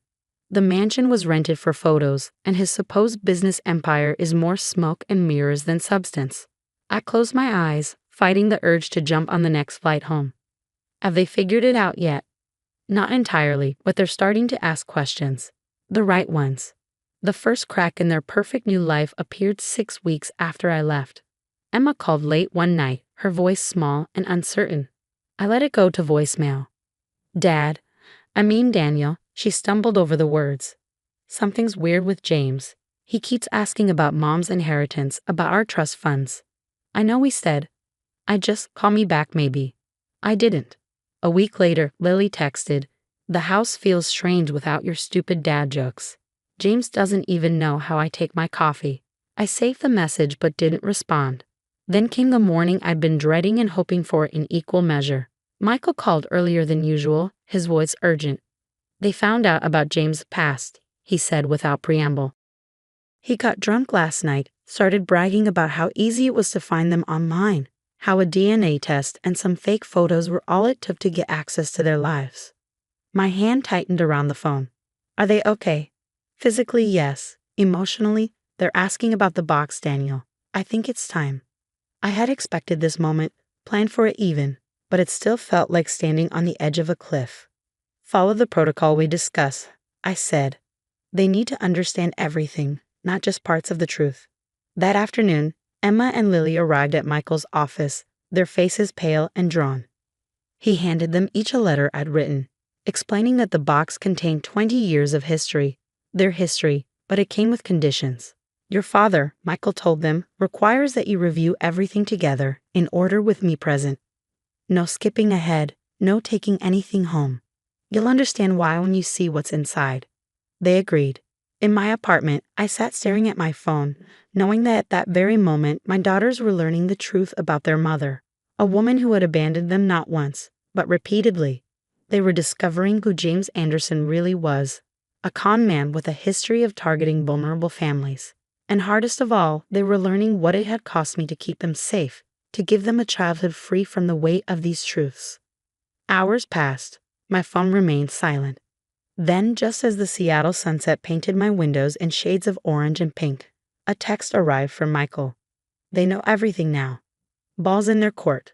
I walked out onto my small balcony, remembering all the times I'd wanted to tell them the truth. When Emma had cried about not looking like me at age 12. When Lily had asked why we never talked about their mother during her 16th birthday. When they both insisted that finding their real father would fill the holes in their hearts. But I'd made a promise, to them, to myself, to my late wife, that I would protect them from these truths until they were ready to face them. My phone buzzed again. A message from Emma. "Dad, we're so sorry. Please come home." Then Lily. "We were wrong. So wrong. You're our real father. You always were." I let the tears fall freely now, 20 years of protected secrets finally finding their way into the light. But I didn't respond immediately. They needed time to process, to understand, to really grasp what it meant to choose family over biology. Instead, I sent a simple text to Michael. "Take care of my girls. They know where to find me when they're ready." Because sometimes being a father means waiting for your children to find their way back to you, even when every instinct screams to run to them first. The rain started falling as night settled over Seattle. But for the first time in 3 months, I felt something like peace. They knew the truth now, all of it. The rest was up to them. I went inside, made a cup of coffee, and sat down to write one more letter, not of explanation or defense, but of forgiveness. Because that's what real fathers do. 2 weeks later, I was organizing my small home office when the doorbell rang. My heart skipped a beat. I knew who it would be before I even opened the door. There they stood, Emma and Lily, their eyes red from crying, clutching the photo albums I'd left behind. For a moment, none of us spoke. Then Emma stepped forward, her voice breaking. "You kept every single drawing we ever made," she said, holding up a faded piece of paper with a child's scrawl. "Even the ugly ones." "They were never ugly to me," I replied softly. Lily launched herself into my arms, sobbing. "We were so stupid, Dad, so incredibly stupid." I held her tight, opening my other arm for Emma, who hesitated only a second before joining our embrace. For a long moment, we just stood there, letting years of hurt and misunderstanding wash away with their tears. Inside, they settled on my couch, looking around at my modest apartment. Their eyes landed on the wall where I'd hung their photos, not just the perfect family portraits, but the messy, real moments. Lily with cake all over her face on her 5th birthday. Emma asleep on my shoulder during a camping trip, both of them covered in mud after we tried to plant a garden in the rain. "You didn't have to protect us from the truth," Emma said finally. "About Mom, about everything." "Yes, I did," I replied, sitting across from them. "You needed to grow up feeling loved, not abandoned. You needed to believe in family and trust in the good things. The truth could wait until you were ready to understand it. But we hurt you, Lily whispered. We said such awful things. I leaned forward, taking their hands in mine. Do you remember what I always told you about family? That it's not about blood, they recited together, just like when they were little. It's about who chooses to stay. Emma finished, fresh tears rolling down her cheeks. And I chose you, I said firmly. Every single day for 20 years. Even these past 3 months, I was still choosing you. Choosing to let you learn these lessons on your own, even though it broke my heart to stay away. They told me everything then. About how James's true nature emerged once the initial excitement wore off. How he'd started asking about money, making excuses about his supposed wealth being tied up in investments. How he'd gotten angry when they couldn't access their college funds. But the worst part, Lily said, was realizing that he didn't know us at all. He didn't know that I'm allergic to strawberries, or that Emma needs complete silence to study, or that we both hate cilantro. He never asked about our lives, Emma added. He just wanted to be the hero who rescued us from our fake father. I made us dinner as we talked, their favorite pasta recipe, the one they'd helped me perfect over countless Sunday dinners. The familiar routine felt like healing, like coming home. What happens now? Lily asked as we cleared the dishes. That's up to you, I said. I'm here, I've always been here, but you need to decide what you want. They exchanged a look, then Emma spoke. We want to come home, Dad, if you'll have us. The house feels wrong without you, Lily added. Nothing feels right without you. I pulled them close again, these daughters of my heart if not my blood. Home isn't the house, I told them. Home is wherever we're together. But yes, of course you can come home. Later that night, as they prepared to leave, promising to return the next weekend to help me pack, Emma handed me a package. We made this, she said. After we read everything in the box. Inside was a new photo album. On the first page was a picture of me holding them as babies, and beneath it in their handwriting, to our real father, the one who chose us every day. The pages that followed were filled with photos, ticket stubs, birthday cards, 20 years of memories, each annotated with their thoughts and apologies and love. On the last page was a recent photo of them, holding a sign. DNA doesn't make a father. Love does. We're going to spend the rest of our lives making this up to you, Lily promised. I shook my head, smiling through my tears. No, we're going to spend the rest of our lives being a family. That's all I've ever wanted. As I watched them drive away, I thought about the box in Michael's office, now empty of its secrets. Those truths had served their purpose, but they weren't what mattered anymore. What mattered was the choice we were all making now, to be family, to forgive, to love not because of blood or obligation, but because we wanted to. I went back inside and opened the photo album again, adding a note of my own beneath their last picture, to my daughters, who taught me that sometimes the hardest paths lead us right back home. Love, your real dad.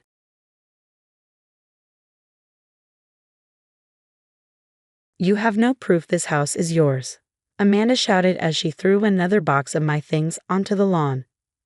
My brother let you live here, but without a marriage certificate, you're nothing. I stood in the doorway, watching her toss up 12 years of my life. My hands shook, but I kept my voice calm. You're wrong, Amanda. I have proof. She spun around, her expensive purse swinging. Oh, really? Then show me. Where are the papers? She laughed. That's what I thought. Nothing. Just like your so-called marriage, nothing legal, nothing real.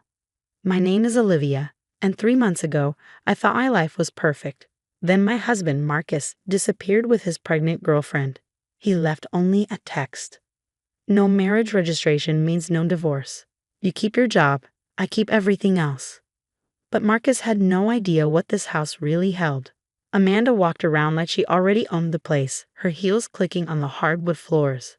I'm actually doing you a favor. Marcus wants his girlfriend to move in next week. You should leave while you still have some dignity. I glanced at the old clock in the corner. My grandfather had built this house himself, and before he died, he had told me something odd. Never move that clock. It holds more than just time. I stepped toward it. Actually, there's something you should see. Amanda sighed. Another worthless old thing. Give it up, Olivia.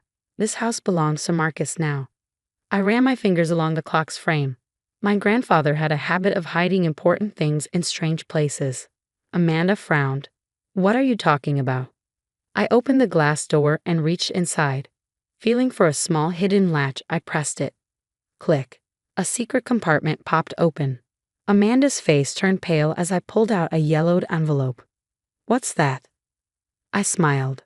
The original deed to the house, dated 1962. Along with my grandfather's will, he left everything to me, his only grandchild. All legally notarized and filed with the county. Amanda lunged for the papers, but I stepped back. Careful. These are legal documents. She stammered. You're lying. Marcus said the house was in his name. I shook my head. Marcus lied. He never owned this house. My grandfather never trusted him. Seems he was right. Amanda's confidence crumbled. This is ridiculous. I'm calling the police. I pulled out my phone. Good idea. My lawyer would love to explain how trying to kick the legal owner out of their own home is a crime. Silence. Outside, the wind scattered the papers Amanda had thrown out. Her hands clenched and unclenched. You knew, she whispered. You knew all along and let me. Make a fool of yourself. I finished. Yes. Consider it a lesson in humility. Now, why don't you start bringing my boxes back inside? Amanda's mouth opened and closed, but she had no comeback. Finally, she grabbed her purse. This isn't over. Actually, it is, I said, holding up the documents. And when you tell Marcus, remind him my grandfather's lawyer has copies of everything. I bet he'll love knowing he's been living in my house all these years. Amanda stormed off and sped away in her car. I turned to the clock, finally understanding my grandfather's wisdom. He had protected me even beyond his lifetime. I carefully placed the papers back inside the hidden compartment. Time reveals all truths, he had said. The battle wasn't over. Marcus would be back, probably with lawyers. But for the first time since he left, I felt strong. This house was mine, and I wasn't going anywhere. 2 days after Amanda's dramatic exit, I was sorting through old photos in the living room when my phone buzzed. Marcus's name flashed across the screen, accompanied by a text that made my blood boil. Amanda told me about your little stunt with the clock. Nice try, but fake papers won't hold up in court. Lisa and I will be moving in next week. Don't make this harder than it needs to be. I glanced at the clock, its steady ticking a reminder of everything still hidden inside. Poor Marcus, always so confident, always so wrong. Before I could respond, another text came through. My lawyer will contact you. Be smart about this, Olivia. I smiled, remembering the other envelopes still tucked away in the clock's secret compartment. Grandfather hadn't just left me property deeds, he'd left me insurance. The doorbell rang, and through the window, I saw Marcus strutting up the walkway, Lisa trailing behind him. She couldn't have been more than 25, her baby bump visible under her tight dress. My heart twisted, but not from jealousy. They had no idea what was coming. Olivia, Marcus said as I opened the door, trying to sound authoritative. We need to talk. I leaned against the doorframe, blocking their entry. About what? How you abandoned our 12-year relationship with a text message, or about how you sent your sister to do your dirty work? Lisa stepped forward, her hand protectively over her stomach. Look, we don't want any drama. Just accept that it's over and leave. That's right, Marcus added, pulling out some papers. My lawyer drew these up. Sign them, and we'll let you take your personal belongings. I took the papers, pretending to read them. Let me? That's interesting, considering this is my house. Marcus laughed, but I caught the nervous edge in it. Amanda mentioned you'd found some old papers. They're probably not even real. This house has been in my family's name for years. Has it? I walked to the clock, feeling their eyes follow me. Would you like to know what else my grandfather left in here besides the deed? More fake documents. Marcus scoffed, but he stepped closer, curiosity getting the better of him. I opened the clock's hidden compartment again, this time removing a different envelope. Actually, these are bank statements, from an account you opened 3 years ago. The color drained from Marcus's face. Lisa looked between us, confused. An account, I continued, where you've been transferring company funds. Money that isn't yours to take. My grandfather was a founding board member of that company, remember? He kept tabs on everything, even after retirement. You're bluffing, Marcus whispered, but his hands had started to shake. Am I? I pulled out the statements. Want to explain these transfers to your boss, or should I?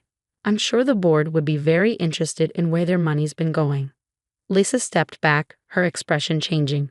Marcus, what is she talking about? Nothing, he snapped. She's making things up. Oh, and Lisa, I added, pulling out another paper. You might want to ask him about his other girlfriend in Sacramento. The one he visits on his business trips. My grandfather had friends everywhere, including private investigators. The silence that followed was deafening. Lisa's face had gone from confused to horrified. Other girlfriend? Marcus? What? She's lying, Marcus shouted, but the panic in his voice gave him away. The proof is all here, I said calmly. Every transaction, every hotel receipt, every secret meeting. My grandfather knew you'd show your true colors eventually. He just wanted to make sure I was protected when you did. Lisa backed away toward the door, tears streaming down her face. You told me I was special, that Olivia was the only other woman you'd ever been with. Lisa, wait. Marcus called after her, but she was already running to her car. He turned back to me, fury and fear battling in his expression. You've ruined everything. No, Marcus, you did that all on your own. Now, about those papers you wanted me to sign. I ripped them in half, letting the pieces flutter to the floor. I think we're done here. Unless you'd like me to share these documents with the company board. Marcus stared at me for a long moment, defeat finally registering in his eyes. Without another word, he turned and stormed out, slamming the door behind him. I returned the documents to their hiding place in the clock, my hands trembling slightly. The ticking seemed louder now, like a heartbeat, strong and steady. My phone buzzed again. A text from Lisa. I'm so sorry, I had no idea about any of it. I didn't respond. Her awakening wasn't my responsibility. Instead, I sat in my grandfather's old armchair, looking at the clock that had protected me when I needed it most. Time reveals all truths, I whispered, remembering his words. The old clock had revealed more than just property rights. It had exposed the true nature of the man I'd almost spent my life with. The sun was setting outside, casting long shadows through the windows. Somewhere in a city, Marcus was probably scrambling to cover his tracks, and Lisa was facing her own harsh realities. But here, in this house that had always been mine, I was finally at peace. The clock kept ticking, steady and sure, guarding whatever other secrets my grandfather might have left behind. But those were stories for another day. A month after Marcus's dramatic exit, I sat at my kitchen table with a cup of coffee, watching the morning light filter through the windows. The house felt different now, lighter somehow, as if a heavy shadow had been lifted. My phone lit up with a message from my grandfather's old friend and lawyer, Tom Harrison. Just thought you'd want to know. Marcus resigned from the company yesterday. Seems he's taking a job out of state. Your grandfather would be proud of how you handled everything. I smiled, remembering how Marcus had tried to contact me several times over the past weeks, his messages shifting from threats to desperate pleas. Each time, I'd simply send him photos of the banking documents until finally he understood there was no way out. The doorbell rang, interrupting my thoughts. To my surprise, Amanda stood on my porch, looking very different from the last time I'd seen her. Gone was the designer outfit and superior attitude. Instead, she seemed smaller, almost apologetic. Can we talk?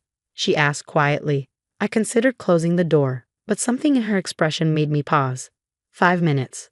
She followed me into the living room, her eyes immediately going to the clock. I owe you an apology, she began, twisting her hands nervously.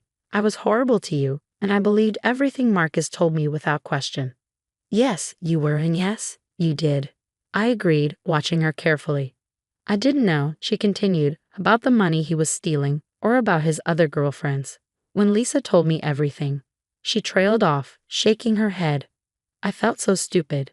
The clock ticked steadily in the background as I considered her words.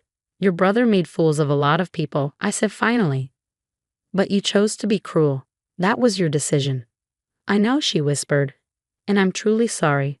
I always thought you weren't good enough for our family. Now I realize we weren't good enough for you.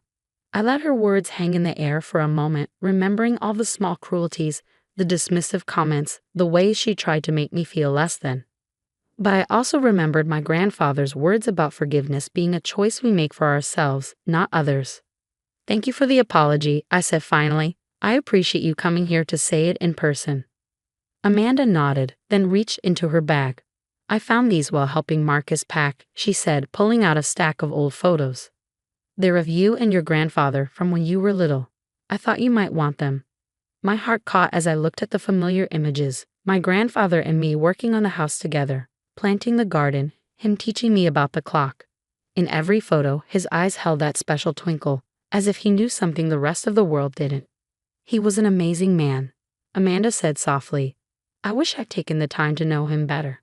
As she left, I placed the photos on the mantel beside the clock. Its steady ticking had become a comfort now, a reminder that time indeed reveals all truths, but it also heals all wounds. Later that evening, as I sat in my grandfather's old chair, I opened the clock one last time. Behind the compartment holding the deeds and bank statements, I found one final envelope I hadn't noticed before. Inside was a letter, written in my grandfather's familiar handwriting. My dearest Olivia, if you're reading this, it means you've discovered what the clock holds and you've needed its protection. I'm sorry you had to face such difficulties, but I'm proud of the strength I know you've shown. Remember, a house is more than just walls and deeds. It's a home for your spirit, a shelter for your dreams. I built this place not just with lumber and nails, but with love and hope for the future, your future. The clock will always keep time for you, marking not just hours and minutes, but moments of courage, growth, and truth. Let its steady ticking remind you that you are stronger than you know, wiser than you believe, and more loved than you can imagine. Take care of our home, my darling girl, and know that I'm always with you in every tick and talk of our faithful timekeeper. All my love, Grandfather. I carefully folded the letter and returned it to its hiding place. Outside, the sun was setting, casting golden light through the windows. The house felt alive with memories, not just of the recent drama, but of all the love and wisdom my grandfather had built into its very foundation. The clock kept its steady rhythm, marking not just the end of one chapter, but the beginning of another. My chapter, in my home, on my terms. Time, as my grandfather always said, reveals all truths. But sometimes, if we're lucky, it also reveals exactly who we were meant to be all along.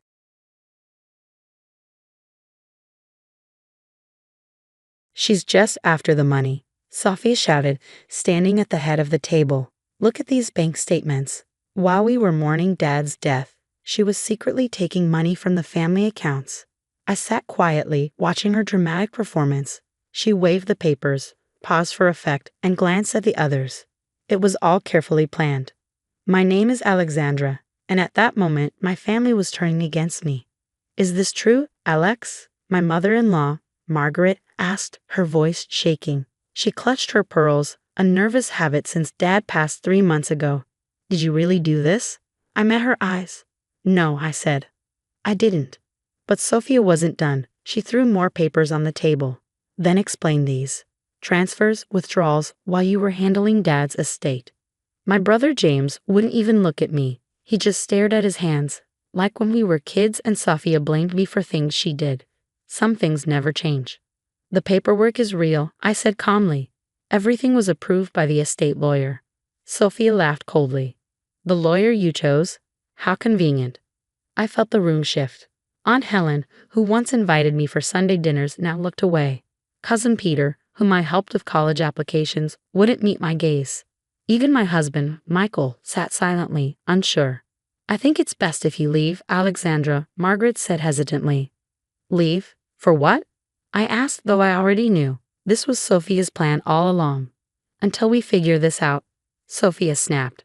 The missing money, the way you tricked Dad. I stood up, grabbing my bag. You're making a mistake, I said softly. Grief makes people easy to manipulate. I looked straight at Sophia. Her face twitched for a second. Get out, she hissed, and don't come back until you return every cent. As I reached the door, Michael finally spoke. Alex, wait. But Sophia cut him off. Let her go. She's been using you too. I turned one last time. When you're ready for the truth, you know where to find me. Driving home, everything felt unreal. 3 months ago, we were a close family. Now, thanks to Sophia, I was the villain. But she didn't know the full story. I'd been watching her too. I had seen things that didn't add up. Dad had noticed them too. That's why he asked me to handle the estate. Stay sharp, Alexandra. He had told me, things aren't always what they seem. Pulling into my driveway, I already had a plan. Sophia thought she had one. She thought I'd just accept this. She was wrong. I unlocked my door, ignoring the flood of angry messages from my family. Instead, I opened my laptop, pulling up the file I'd been building for 6 months. Game on, Sophia, I whispered. What happened next would change everything. Because while she played her game, she didn't realize I was about to uncover something that would reveal her lies once and for all. And I knew exactly where to look. The next morning, I drove to Dad's house early, using the key he'd given me before he passed. The family wouldn't be here. They always slept late after their dramatic meetings, something I counted on. The house was quiet, morning light streaming through the windows as I made my way to his study. Everything was exactly as he'd left it. The leather chair still held the indent from where he'd spent countless hours, his reading glasses still perched on the corner of the desk. But I wasn't here for memories. I was here for answers. Dad had been meticulous about his records, organizing everything with a system only he fully understood. Or so everyone thought. We'd spent months before his death going through files together, and he taught me his methods, showing me how each folder connected to another, creating a web of information that told the real story of our family's finances. I started with the bottom drawer of his filing cabinet, the one Sophia never bothered to check because it only contained old tax records. But Dad had taught me better. Behind those tax records was a false back, and behind that, found you, I whispered, pulling out a thin red notebook. The notebook contained Dad's private observations, things he'd noticed but never confronted directly. As I flipped through the pages, his familiar handwriting painted a very different picture than the one Sophia had presented. March 15th. Notice unusual transfers from the family trust. Sophia's signature doesn't match previous documents. Need to verify. April 3rd. James seems unaware of the new account opened in his name. Sophia handling all financial matters now. Concerning.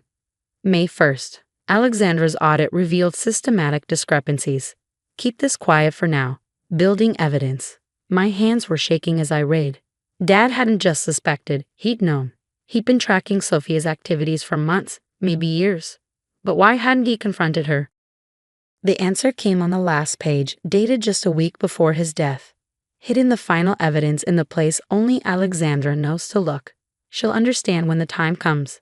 The blue box holds the truth. The blue box. My heart skipped a beat. When I was 12, Dad had shown me his secret hiding spot, a hidden compartment behind the study's fireplace mantel. Every good man needs a place to keep his secrets, he told me with a wink. This is where I keep the things that really matter. I moved to the fireplace, my fingers finding the hidden catch exactly where I remembered it. With a soft click, the panel popped open. Inside was a small blue box, dusty but intact. My hands trembled as I opened it. Inside were USB drives, documents, and a sealed letter addressed to me. But what caught my eye was a stack of bank statements, the real ones, not the doctored versions Sophia had presented. They told a very different story. The transfers she'd accused me of making, they all traced back to accounts she controlled. The suspicious withdrawals, they coincided perfectly with her recent luxury purchases, a new car, expensive jewelry, that surprise vacation she'd taken James on. But it was the letter that made my breath catch. My dear Alexandra, if you're reading this, then things have played out as I feared they might. Sophia has shown her true colors, and the family, in their grief, has likely believed her. They always did prefer a dramatic performance to quiet truth. I'm entrusting you with this evidence because you were the only one who saw through her act from the beginning. The USB drives contain security footage from my study. Yes, I had cameras installed after the first time I caught her forging my signature. The documents prove where the money really went. But most importantly, I've included my new will, the real one, not the version Sophia thinks she found. She's been playing a dangerous game, Alexandra, and it's time for the truth to come out. Use this wisely. The family will resist at first. Truth is always harder to accept than lies. But they need to know who really had their best interests at heart. I trust you to do what's right. Love, Dad. I sat back in his chair, the weight of everything settling over me. Dad hadn't just left me evidence, he'd left me a responsibility. He trusted me to expose the truth, to protect the family from someone who'd been systematically deceiving them. My phone buzzed. A message from Michael. Can we talk? I looked at the evidence spread before me, then typed my reply. Yes. Bring everyone to Dad's house tomorrow at 2.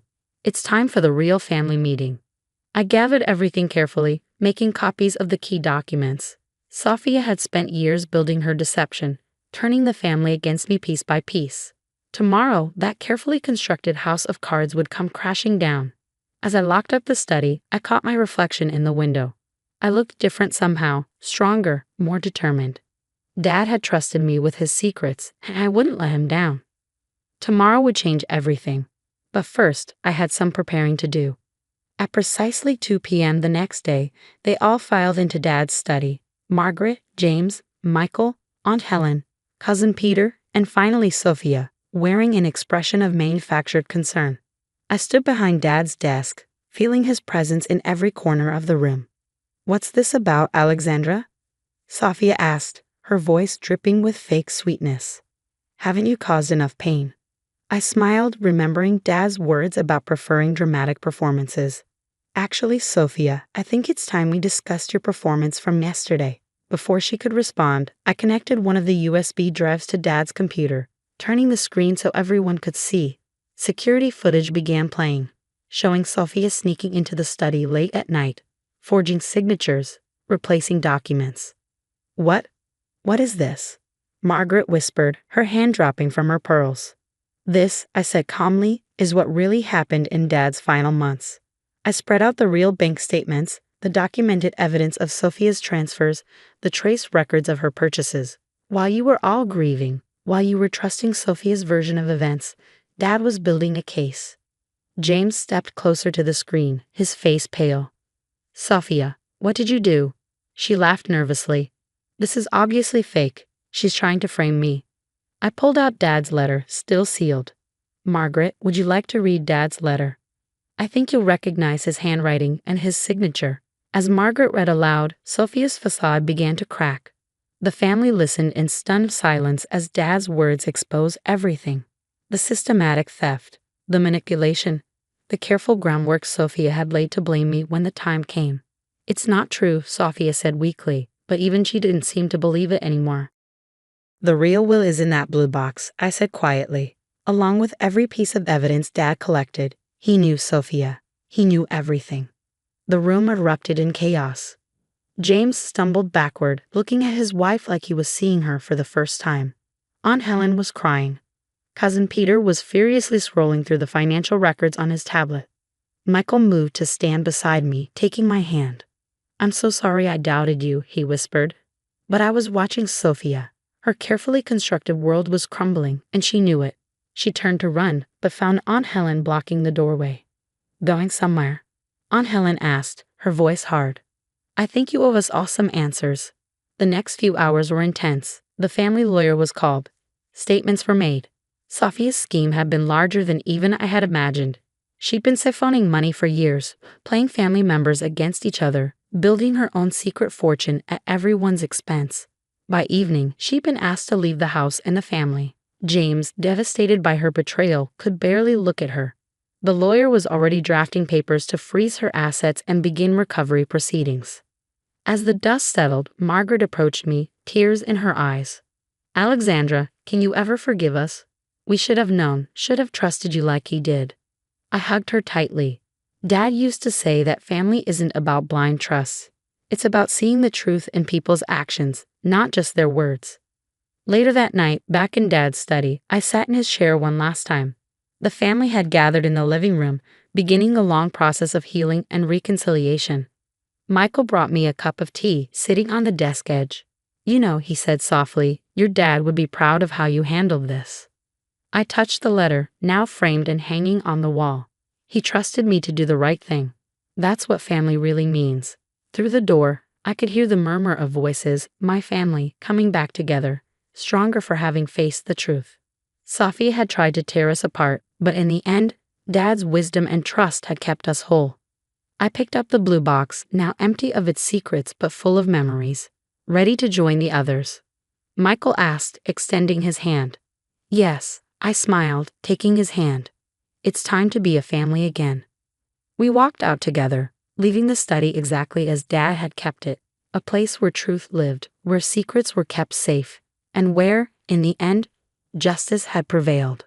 The family's healing would take time, but we would face it together, stronger for having weathered this storm. And somewhere, I knew, Dad was smiling, knowing his trust had not been misplaced.